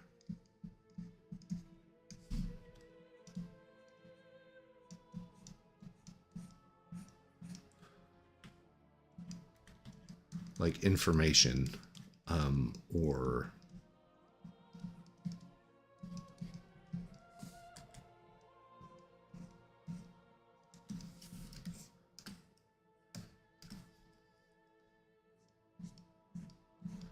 You need to do some really neat stuff. This is where complementary colors come into play. From my experience, you can do some really cool looking stuff by using the complement of your fill light as your...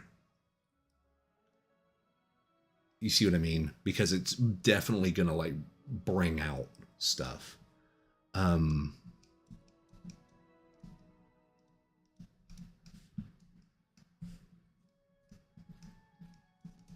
See, it just gives that pop. It really does sell that idea quite a bit better, you know.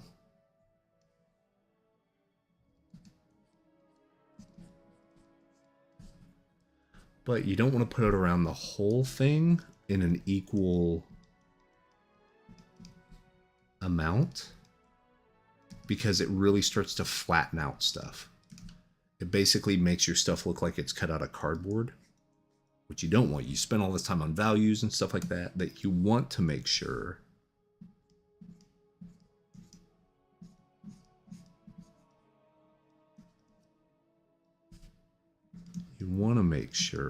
that your values still read okay, right?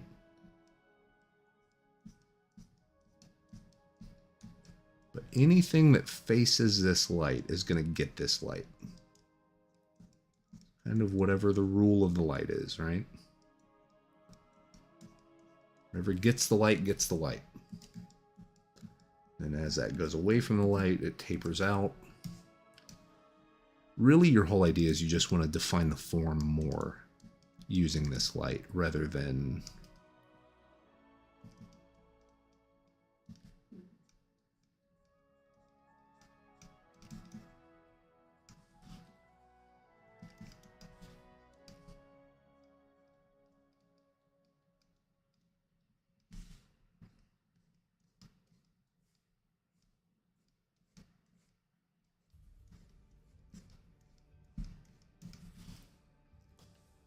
So we have something like that.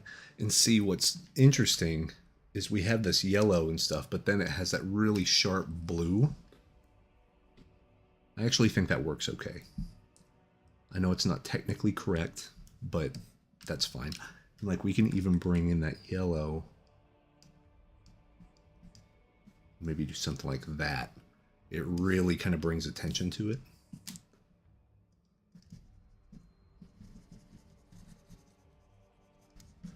I'm going to get rid of a lot of these darks right here.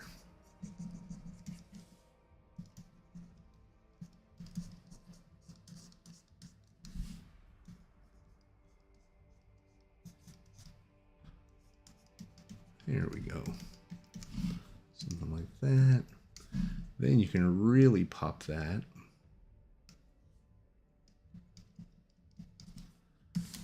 Like if it's hitting over here, it's more intense. Then maybe that one's more intense. I learned this from Miguel Iglesias. He does a lot of his kill team artwork for Warhammer. Like this.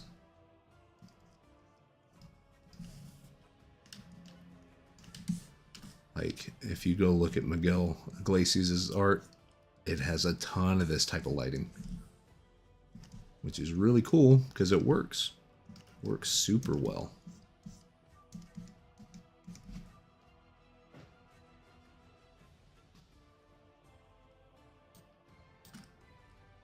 Yeah, because it's like, it almost doesn't make sense where this yellow comes from, but who cares, because it looks cool.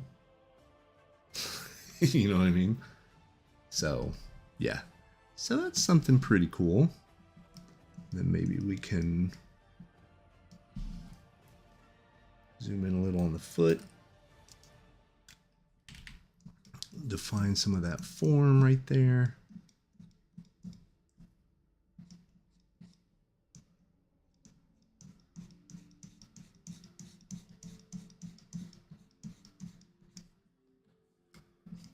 Cool.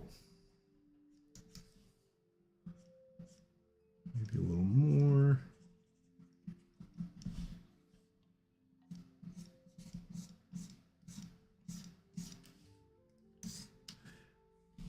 And we can like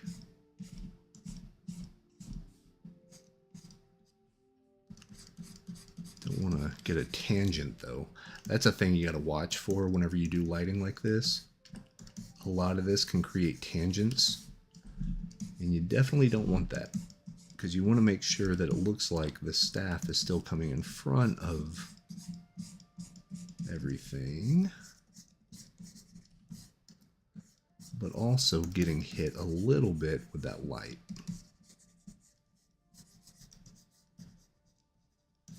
Okay. And then here, yeah, because it like lights that up a little more. Cool. All right.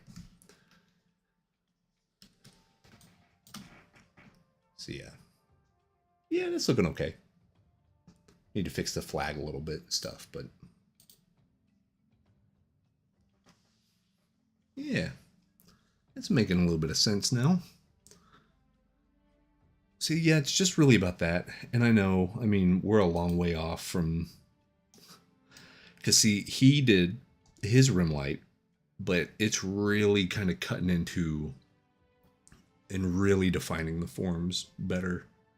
God, look at how bright that is, but it works. Totally works. And same thing here. See a rim light here, here.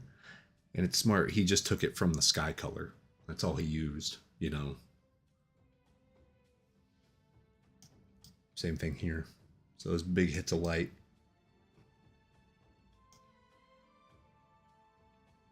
And then, oh, this one's so genius, because, like, it's a rim light, man. So freaking smart. And yeah, the one little hit of rim light on the nose, that's it. Well, there's some here or two on the shoulder and a few things on the... But, like, good lord.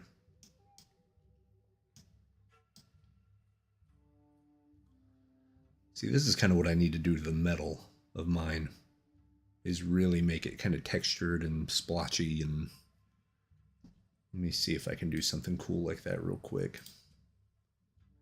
So here,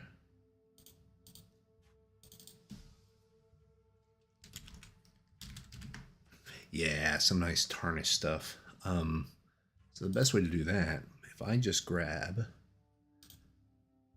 I know I have some grunge brushes here. And then if I just make this a little bigger,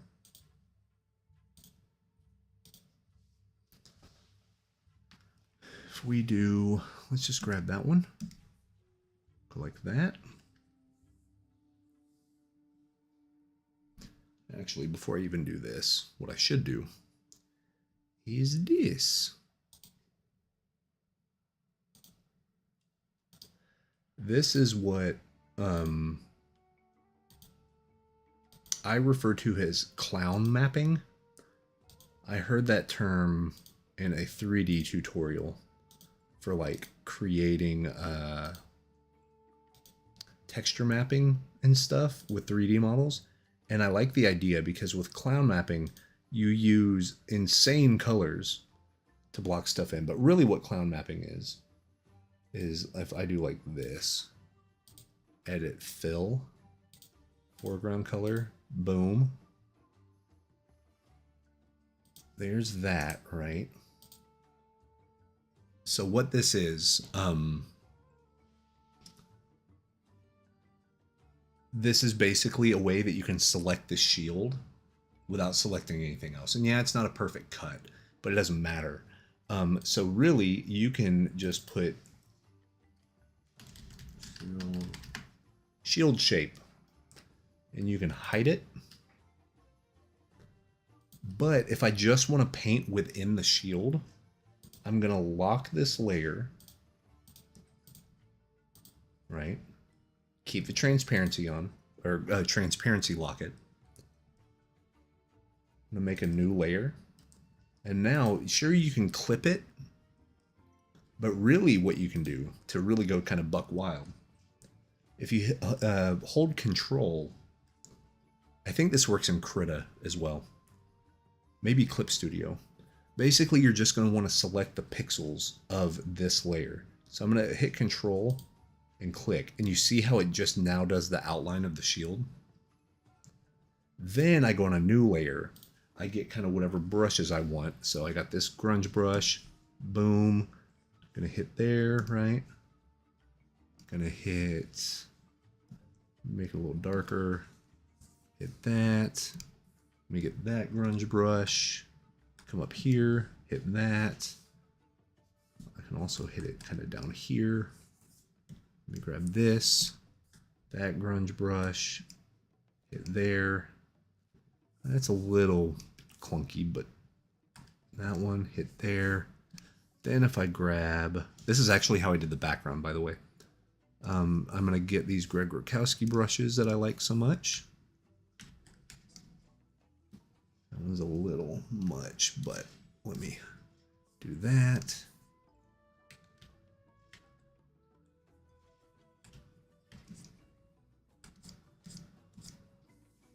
Do some of those. Got that. That. Then I can also get some lighter colors. See, these are just random brushes that have a little bit of texture. It doesn't need to be like actual blemish brushes or whatever. So then you have that, right? Cool.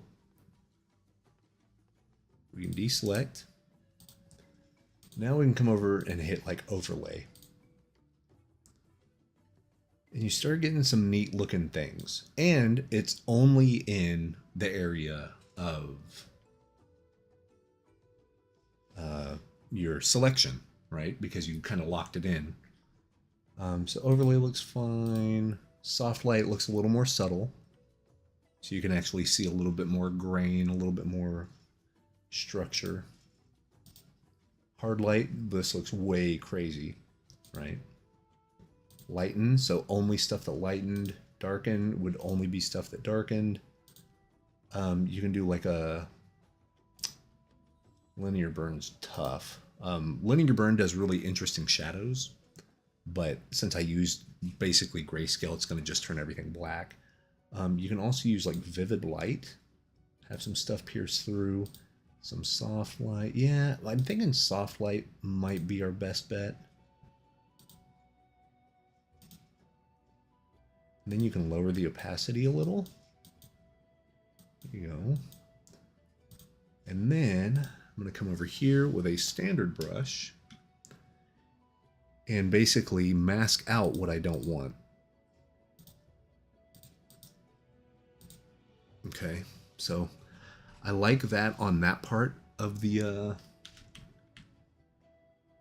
shield, but I don't like it up here. So I'm going to get rid of it up here.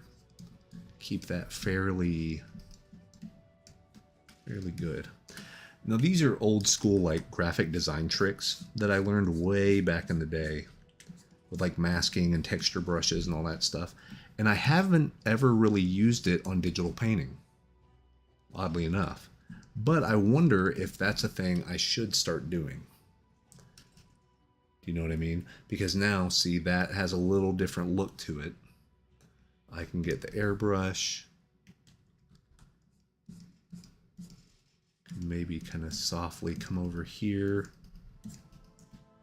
Get that out. So that way, it looks a little bit banged up. Not too bad, but like he's seen some stuff.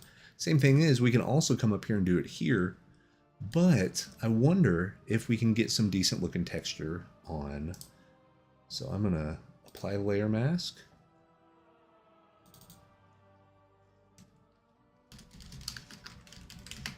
Shield texture. Cool. So then I wonder if I should actually do it on the wardrobe, you know? So if and see, I already have the silhouette made, so I'm going to just get the silhouette right there. Name this Soldier Texture. We'll do exactly the same thing. I will grab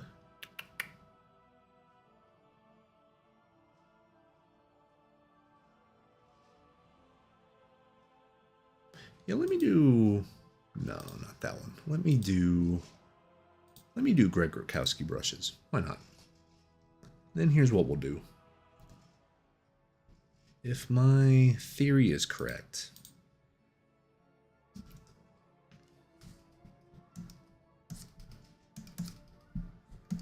I'm just going to come in here, color pick, and just start doing some stuff.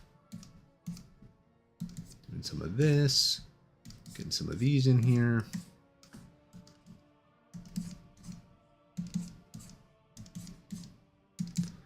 So I'm just color picking using kind of a more painterly brush. This one's from the Greg Rutkowski collection. And I can even hit this up here.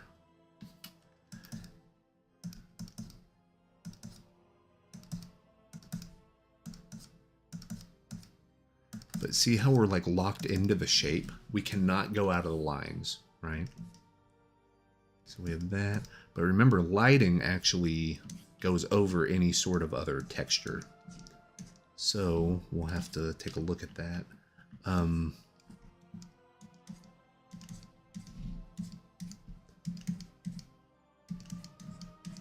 We're going to come in and just texture this bad boy up with some paint stroke looking textures, okay?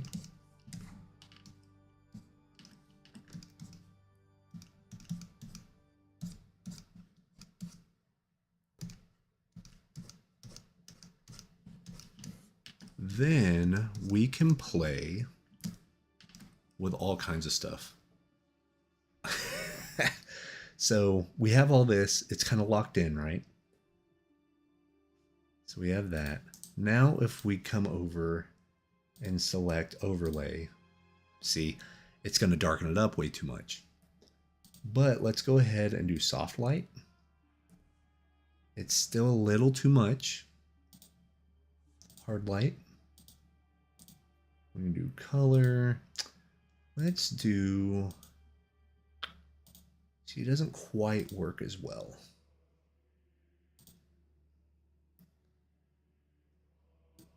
Ironically, color dodge is actually not super bad, but we want to have that. What do I want this to be?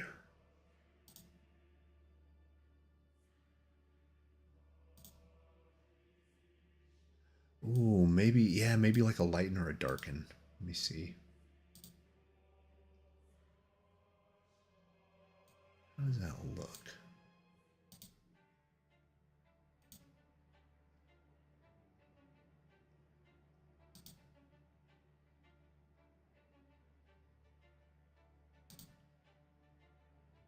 There's linear dodge. There's linear burn. Darker color. Ooh, darker color might be the one. Yeah. See some of these? And then you have some of this in here.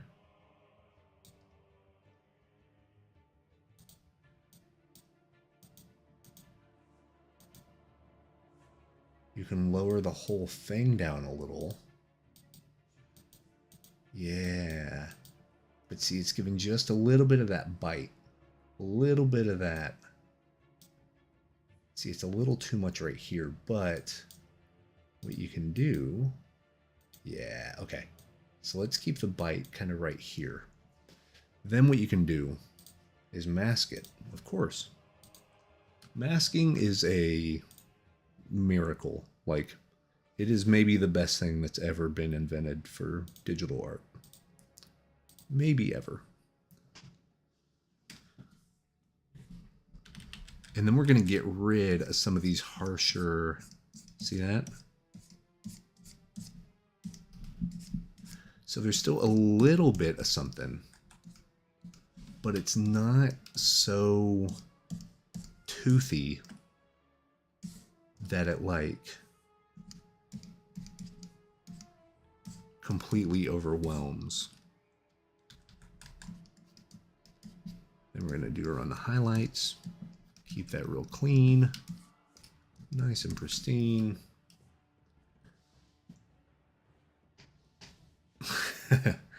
So see these small little nuances of color.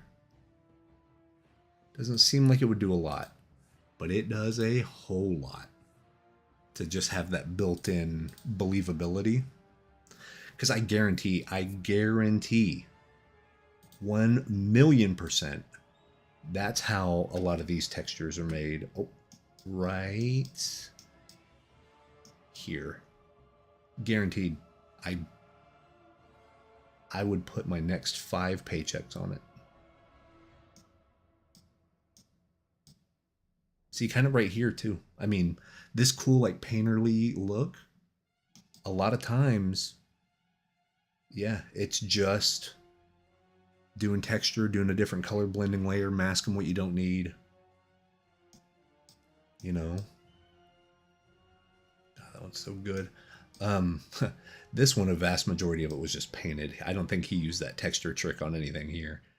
Because you can see each individual stroke, blah, blah, blah, blah, blah. Like, that's unreal. And, like, get out of here. But, like, here, these strokes right here, can almost guarantee you, yeah, and especially like this one, you can do some cool stuff. Maybe that's what I need to start doing. Maybe I need to start, like, special effecting things out a little bit. You know what I mean? Maybe just to help out a little bit.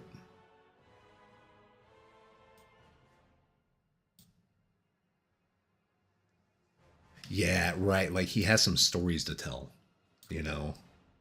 Like, that dude's seen some stuff.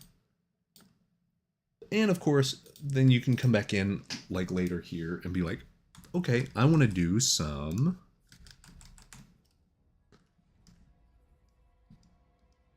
scratches. Like, manual scratches that also have a highlight that gets picked up. You see what I mean? You can do just a dark and hit it with a light right behind it. And you have these like nice little nicks and cuts and all that stuff. So that to me is actually kind of the secret to doing something like chainmail as well.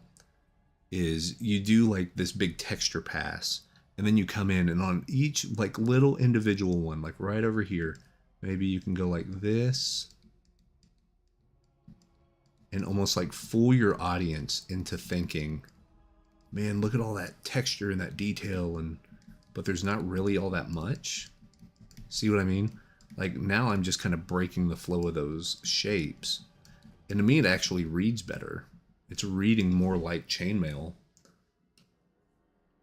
Yeah, he's too beat up. The dude's seen too much. And then maybe we're gonna grab this, and then maybe it'll, yeah, see there? That's some Bob Ross happy accident stuff right there. We're just sort of implying that this is where some of these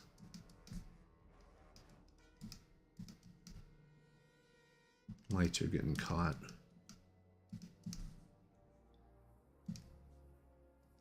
Makes it seem way more textured than what it actually is.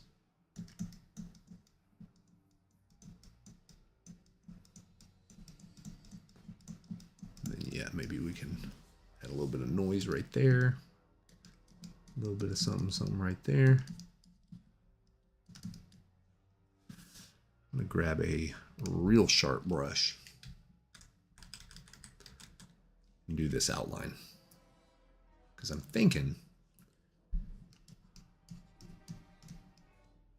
this might actually help a little bit.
Same thing over here. No, that says sharp, but I think this one's actually sharper. Oh yeah. And I actually have a brush called Razor Blade. I need to get it out. This is kind of a perfect excuse to use the Razor Blade brush. Yeah, actually this one's pretty good. This one's pretty nice and sharp for, there we go, what we need.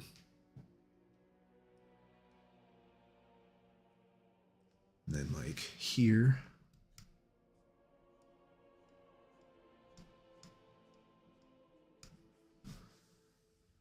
just really trying to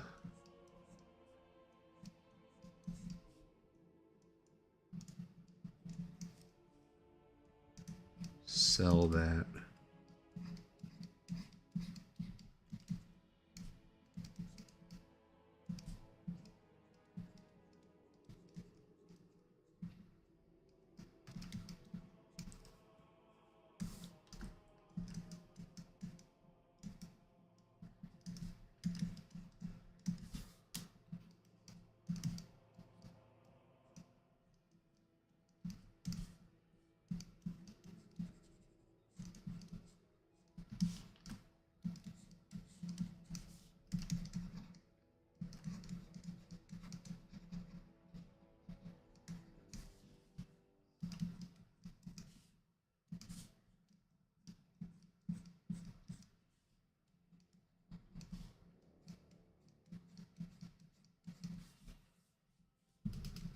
There we go. It's amazing how well some of these sharper brushes can just blam out some really dope looking detail.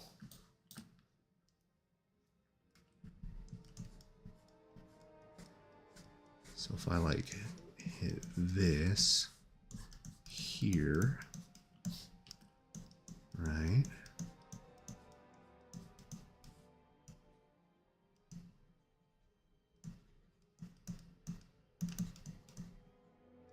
Some of those vibrating colors because they're the same value.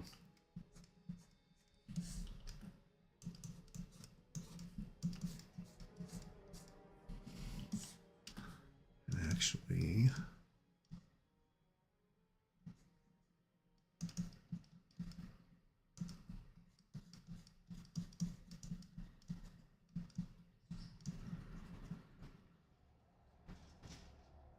let's do something like that. Same thing here.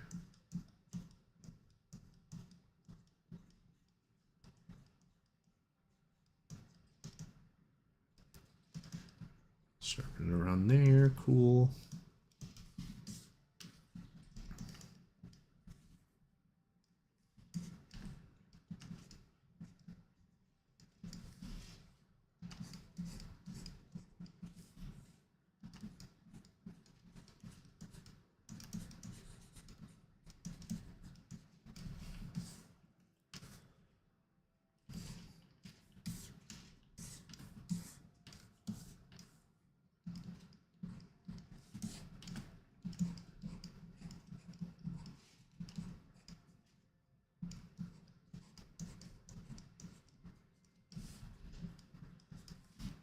There we go.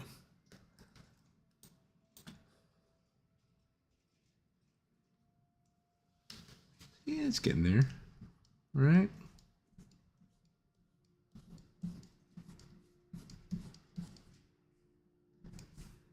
Then if we get that, there we go. And use a different intensity, it really sells the idea that it's like folding in on itself, right? There we go. Yeah, there it is. Now we're cooking with gas. Okay.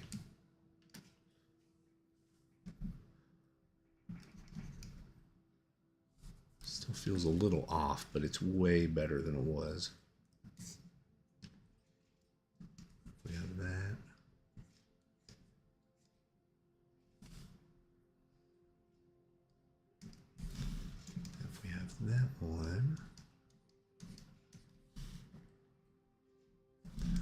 Oh yeah, I wonder if I pick that and come up here,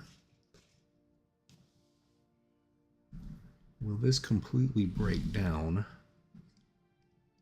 if I outline just a few things with this blue? Not everything. Lord knows not everything.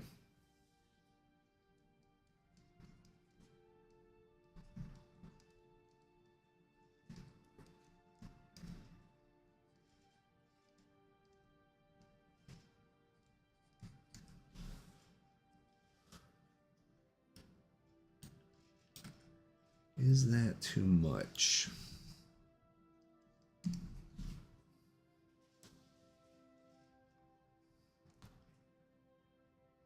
Because like I said, I don't want it to look as if he is a cardboard cutout. And that's sort of what you can run into if you have too many rim light looks. You know?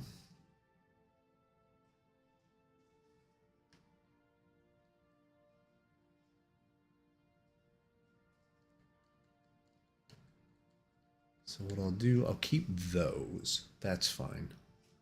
But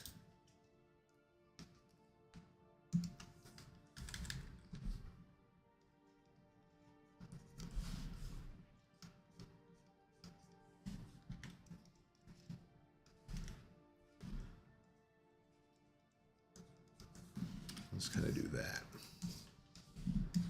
Just a little hint at something.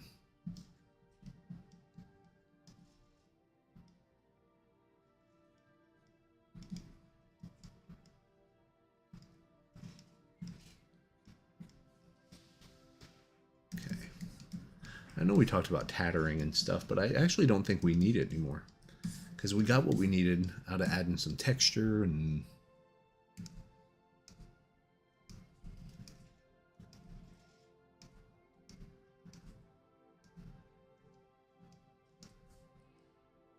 got that. There we go. Bunched up. Let me bring this up a little bit.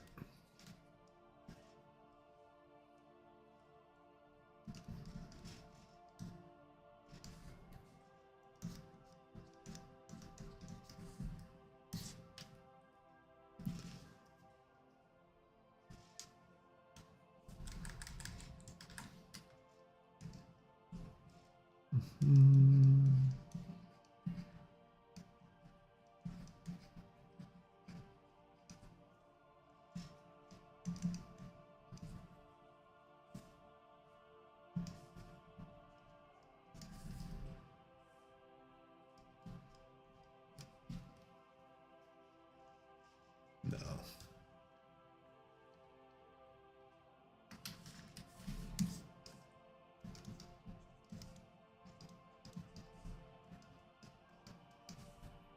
See, there you go. We'll sell that idea of more chainmail by letting the chainmail catch some of the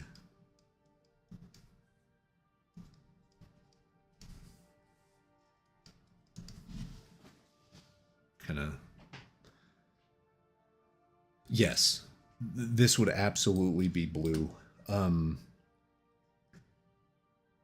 If anything, it might actually be this purple, because I think purple has influenced everything on here. Yeah, I think that's a safe bet.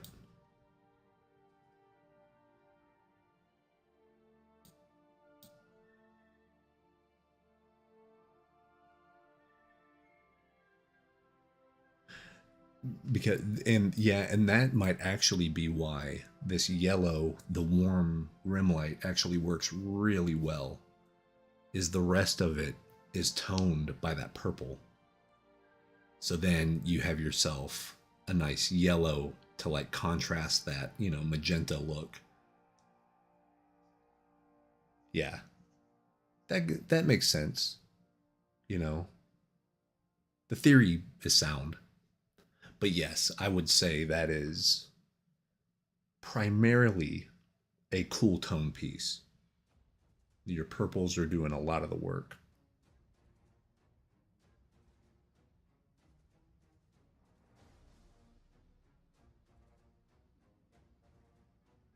Got that.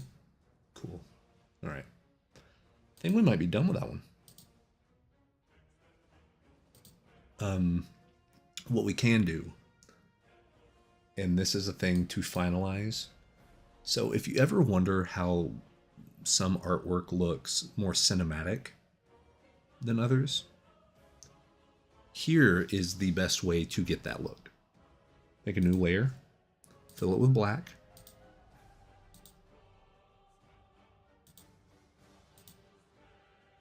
Go to filter, noise, add noise, or wherever your noise layer is in your painting.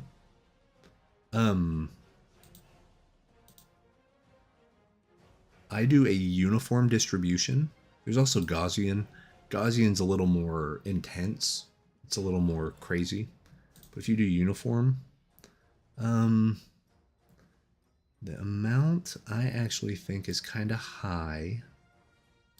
So I'm going to bring it to like a 9. Okay. Yeah, like a 9.5. Hit OK. Then I'm going to put this on screen layer. And now do you see where all of these little noise pockets happen? If you zoom out, see this is at 100%. So it literally gives you film grain. You know, that's without it, that's with it. It can be a little overbearing, so you can also put a Gaussian blur on it afterwards. But what I actually like to do is do this and then bring the opacity down to like 20. And then what's nice about that is you kind of get the best of all worlds. So it still has the look of the painting, because even when I turn it on and off, you can't really tell a big difference. If you look in the darks, you can. Like if you look up here, this is with it on, this is with it off. The nice thing about this layer is with it on, you have your blue, your red, and your green. And those dots are so close to each other, it kind of smooths out any of your harsh changes that don't really make sense. So stuff like this, where I kind of forgot to color and fix it, that actually fixes it for you a little bit. Because now every one of your colors has gone through the filter of having noise on it. So it smooths out some of that harsh stuff. I can almost guarantee you a few of these have noise layers. And actually, if we go back and look at Ferez, well, his don't actually. Yeah, his don't. You can, whenever you get used to looking at it, you'll be able to see it right away.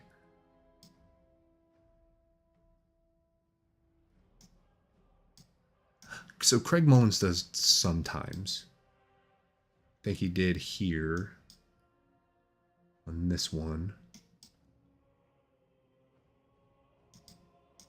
He doesn't do it a lot, but he does do it. But there are some concept artists that do it religiously, and you can tell. Not that it's like grating or anything, but it does make your stuff look a little more cinematic, because it's like kind of like going through a camera lens filter. It's pretty cool. So yeah, that one might be pretty much done, ready for the big show. We can triple check, select all, Edit, copy, merged, paste. Let's see what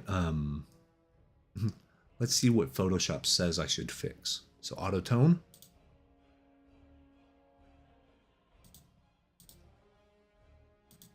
Okay, yeah, it added a little bit of the warmer contrast to it.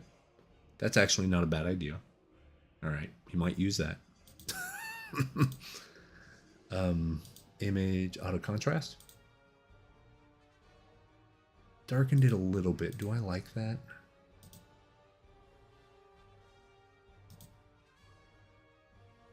All right. Auto tone as well. Okay. Then maybe auto color. Let's see what ridiculousness this does. Ooh, added greens to it. I think it saw the yellows. I think it saw a little bit of yellow, so it wants to bridge that gap a little more. Yeah, I don't like that as much. But what's cool about that, anytime, yeah, you can also fade the auto color. It's super nice. Anytime you do like auto color and it does that and you don't like it, that's why you make a merged copy of everything. And then you can go and actually like mask it out. You know what I mean? So maybe it might actually work okay on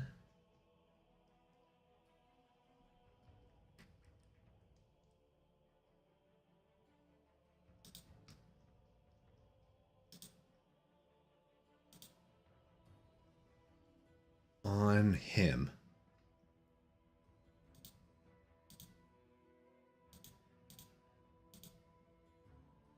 So it was off.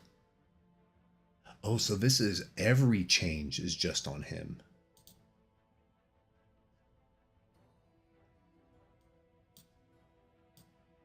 How does that look?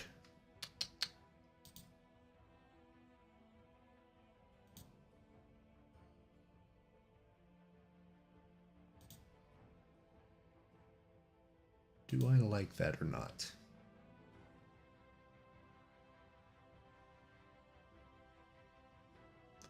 It is more contrasty. That one feels like he's a little more in the scene.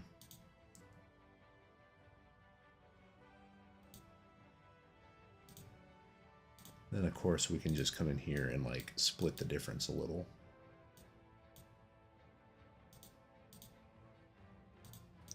To where the worms are a little warmer. I wonder what it would look like if you shifted all the blues to purple. That's a good idea. We can do that. Let's see, color balance. Here we go. So our midtones could be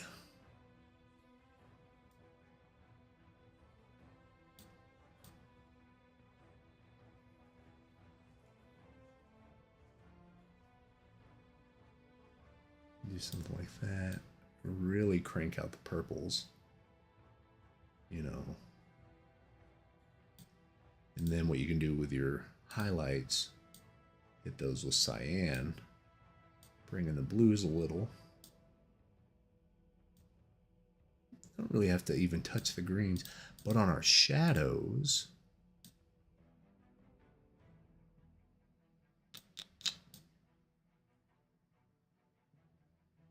because see, it's funny, the image is primarily shadows from what Photoshop's saying.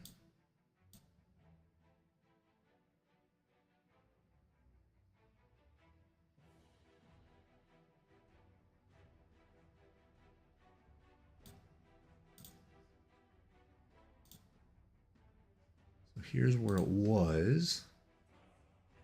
Then there's that. Then that.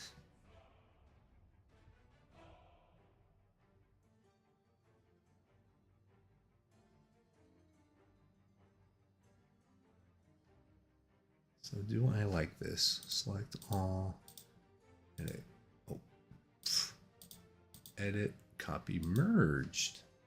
Then edit. Paste.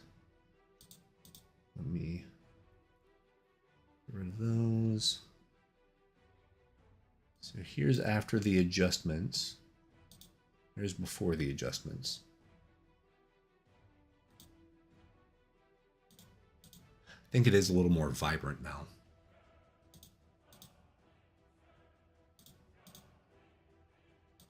Cool. I'm looking at the other monitor too.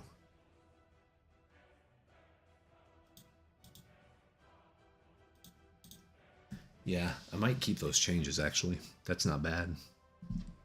That is not bad.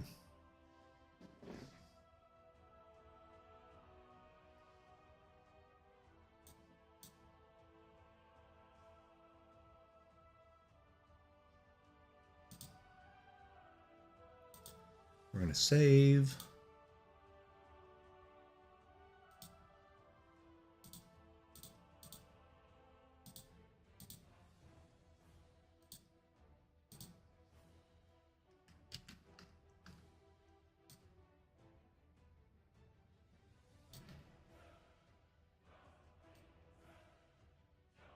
So what's nice, I always like doing this with a, it's always a good idea to make a transparent version of your signature. Then you can come over here, do a color overlay, and then to make sure it always matches something in your painting, pick a color from your painting. Sounds obvious, but you'd be surprised at how well it works. Here we go.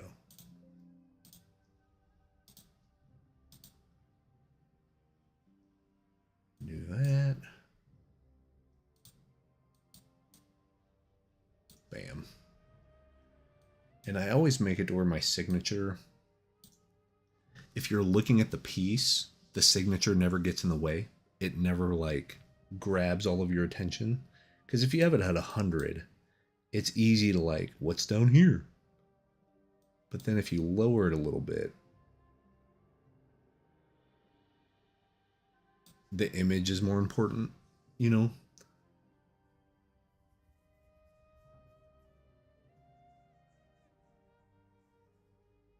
What affinity program were you using to lay it out?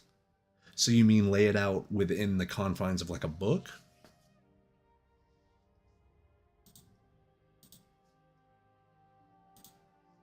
Because that is Affinity Publisher. That's basically their version of InDesign, but with Publisher and InDesign and all that. Okay, so that is literally just to put together the book.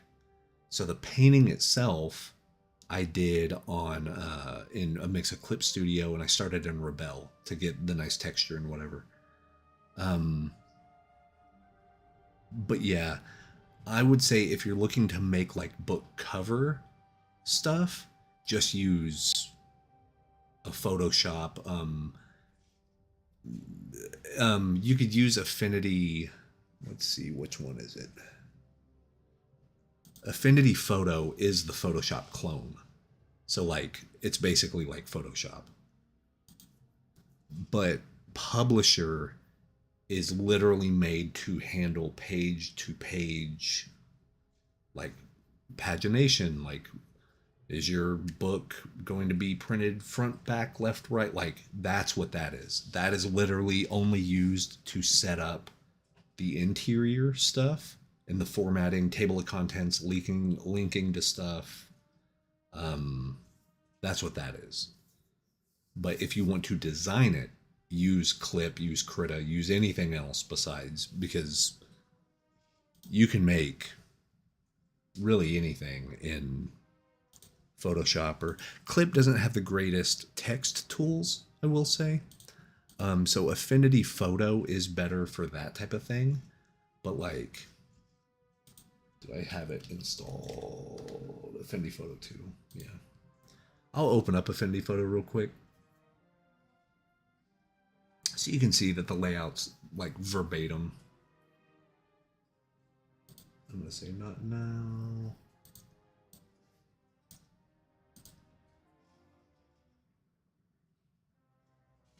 graphically lay everything after the picture is done.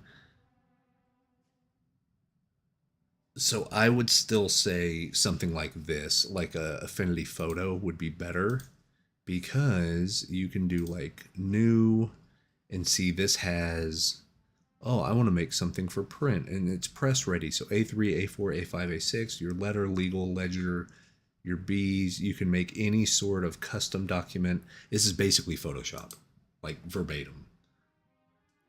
So what you could do is you'll get your template if you're doing like Amazon Kindle Direct Print or whatever.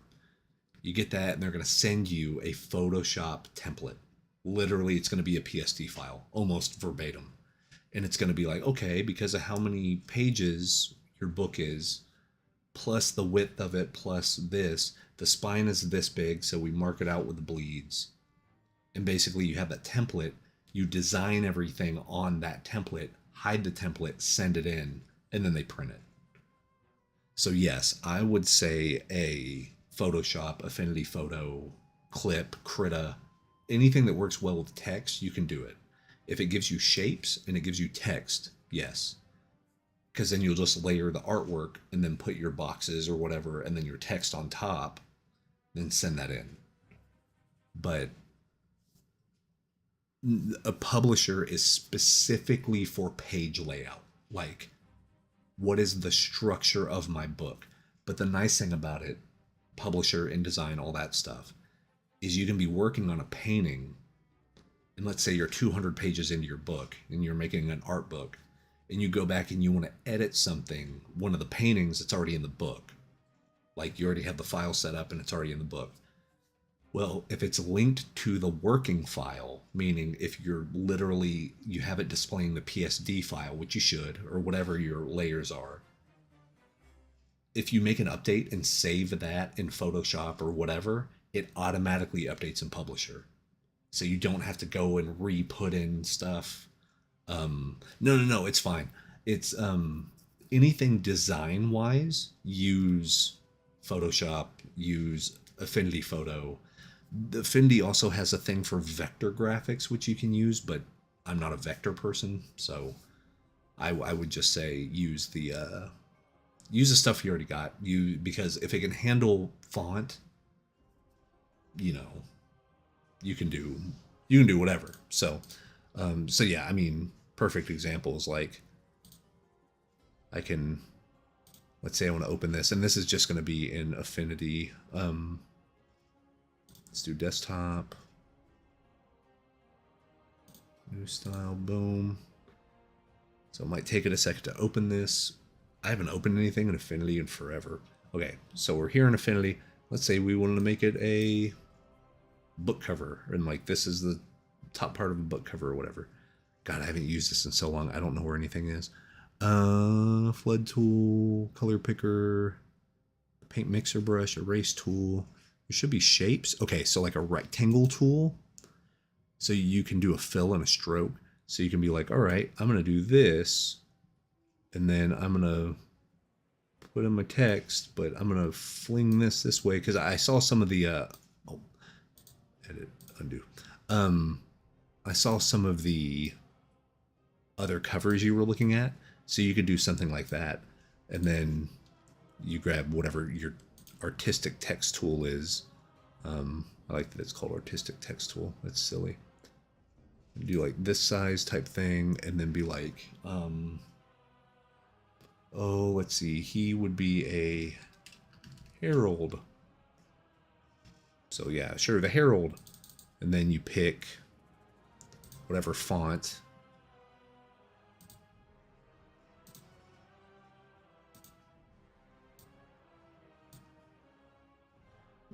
You see what I mean? And like, this is where you would actually also do your designing. And then you would just export it out.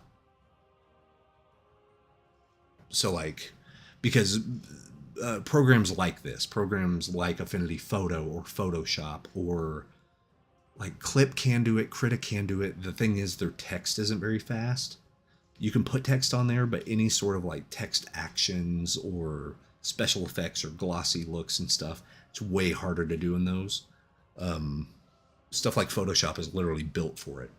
So yeah, I would say you just basically, set that out in there, because a lot of times you'll send in a PDF file, but then you'll send the cover in separately. And because they want it specifically down to the millimeter, like cut a certain way, and like they are very specific. Any printer that you're going to be do that stuff well, and it's the ultimate goal. Yeah, so that type of stuff, Photoshop, Affinity Photo, that'll be your bread and butter. I'll show you Publisher real quick.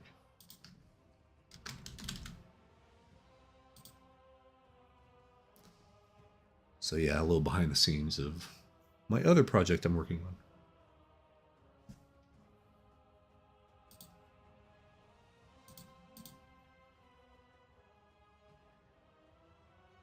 So yes, so this type of thing, this is for actual like pagination. Like you add pages to your book, you can add a table of contents and link like anchor them from this to like, if somebody on their Kindle clicks chapter 6, it jumps them to page 245 or like, so it's that. But like if I were to make any changes to this image and I would save it out, it would automatically update this. Do you know what I'm saying? Like, so that's all this is. This is just the thing. Once I have all my art and stuff, then I'm going to bring it into the book and format it. But the art's completely separate than what this is. This is just the structural compound of the physical book. So yeah. Hopefully that makes sense. But yeah, that might be my time tonight. Boutique print. Yes. So yeah, so your actual printable like deliverables, format it in Publisher. Like make images, make all that stuff, but use, your Krita, your clip or whatever. But then the layout with the text, like text wrap is another thing. So any text wrapping I would do, like let's say I had the picture of this knight and it was just the silhouette. It was just basically a call out and I wanted the text to wrap around it. I would just save it out as a PNG on the one layer, everything else hidden. Just Deuter selected there. Then inside of Affinity Publisher, I would put the PNG file, move it around where I wanted it. Then I would put a text box on the options for the text box, put wrap around. It would see the outline of that picture, of the picture I put in, as almost like a hitbox. And I could say, don't come within 1 inch of the hitbox. And then it'll wrap all the text around the figure using the outline of it as a hitbox. So it's really powerful stuff. It's really cool. It's just not a thing to make stuff. It's a thing to like lay it out. So I mean, you are making something, of course, like a magazine or a digest or a book or whatever, but it's all the nuts and bolts of it. How is it all gluing together?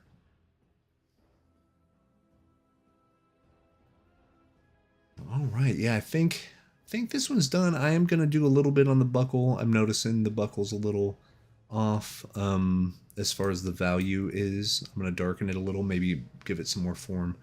And then that might be it. I might also smooth out some of these things on the flag, but overall we're done, man. That's great. Yeah, you bet, brother. But that is my time. It's almost 2. I gotta wake up with the kiddos early tomorrow morning. Let me move this over here. But yeah, it was a fun one. I'm glad we actually got a painting done. I think I am going to start using that texture technique a little more.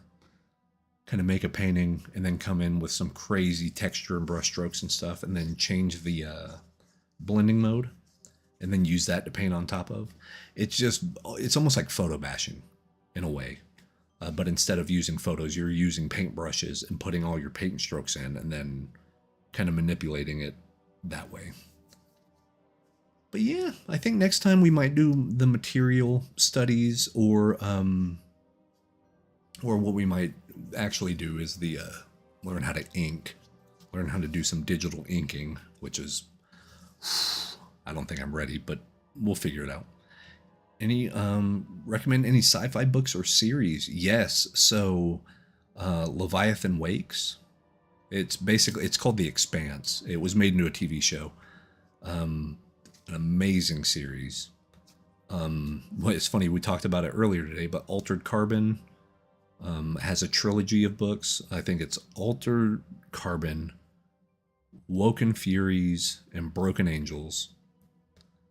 I'm actually a sucker for a few of the Halo novels. Those were pretty good. The Fall of Reach is kind of the best one, and it's the first one. So, and then I'm trying to think of.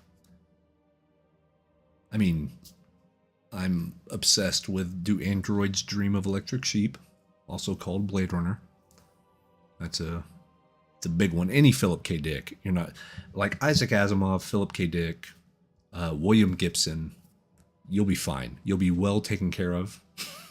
Like, there's not a bad one in the bunch, in my opinion. Super good.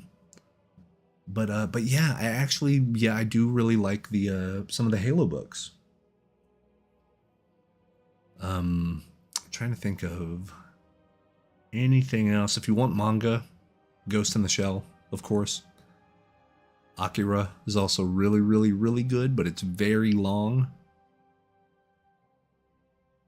Actually, it's pretty long. It's like 70 issues-ish, I think.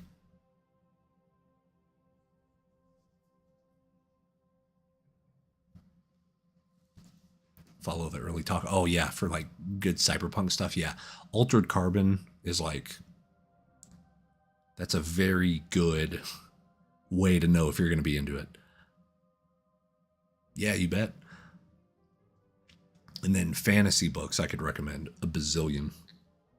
Because I'm a fantasy nerd more than anything. Like, yeah, I should do that.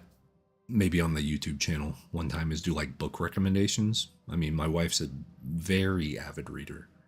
Like nearly 200 books a year avid reader.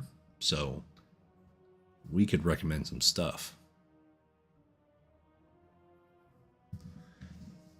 Oh, but I think that is my time for tonight. Appreciate you guys hanging out. This wasn't a 5.5 hour long doozy like last time was. I don't know how many of those I have in me. Actually, probably more than I think, which is kind of scary. But but yeah, we'll have some fun. We'll do some inking. Probably do a master study of Rob Delatorre, and just try to figure some things out, because I think all of this is leading to something. Like, I think this one is a sharper render than I normally do. I think after learning the pen and ink stuff, I'm going to be more confident with laying down shadows, letting kind of the midtones and the highlights take care of themselves. Also makes a more graphic image, which I think is really important. So I think after all this kind of like, I consider this almost like rooting around in the muck right now, where we're kind of in the theory zone of things. Like, okay, we're going to try this, and it's a new technique, and we're going to see how this works. And then at the end of it, at the end of the tunnel, we can be like, okay, we learned these 500 things. Now let's go and work in our old style and see how it's changed, and see kind of what the difference is and what jumps out at us and how we can fix things. And so it should be good. It should be a net positive.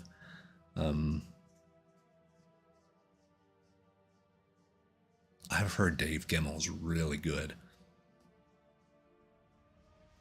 Definitely. Yeah, and it's nice because I haven't really in like 2 or 3 years.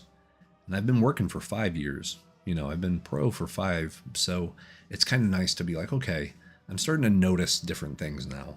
And maybe if I try those and practice those, it's going to get better. I haven't read Lovecraft in a long time, but I remember really liking it. Mountain of Madness.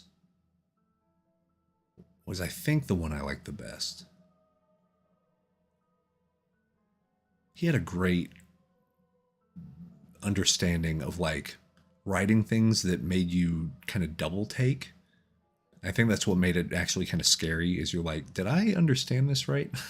Because he's explaining things that don't exist and like never have. So you're like, okay, is my mind prepared to like do that, you know?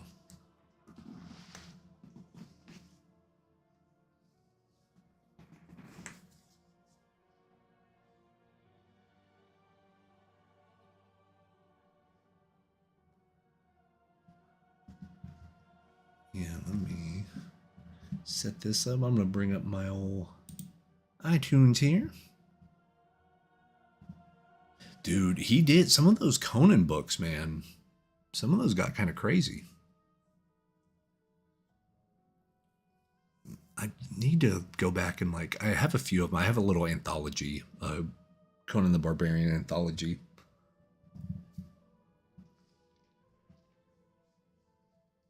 Because Conan had some scary stuff. Like, it was written really well. All right. But yeah, that's my time, guys. Thanks so much for hanging out. Yeah, hit me up on socials and the Discord and all that stuff. And I will catch you guys on Saturday. We might do some, yeah, well, probably the inking stuff. I do want to study it. I just haven't had a lot of time to. So maybe we can block out a few hours and really kind of dig in deep and see how that goes. But yeah, I will see you guys then. Take care. Thanks for watching, and we'll see you soon. Deuces.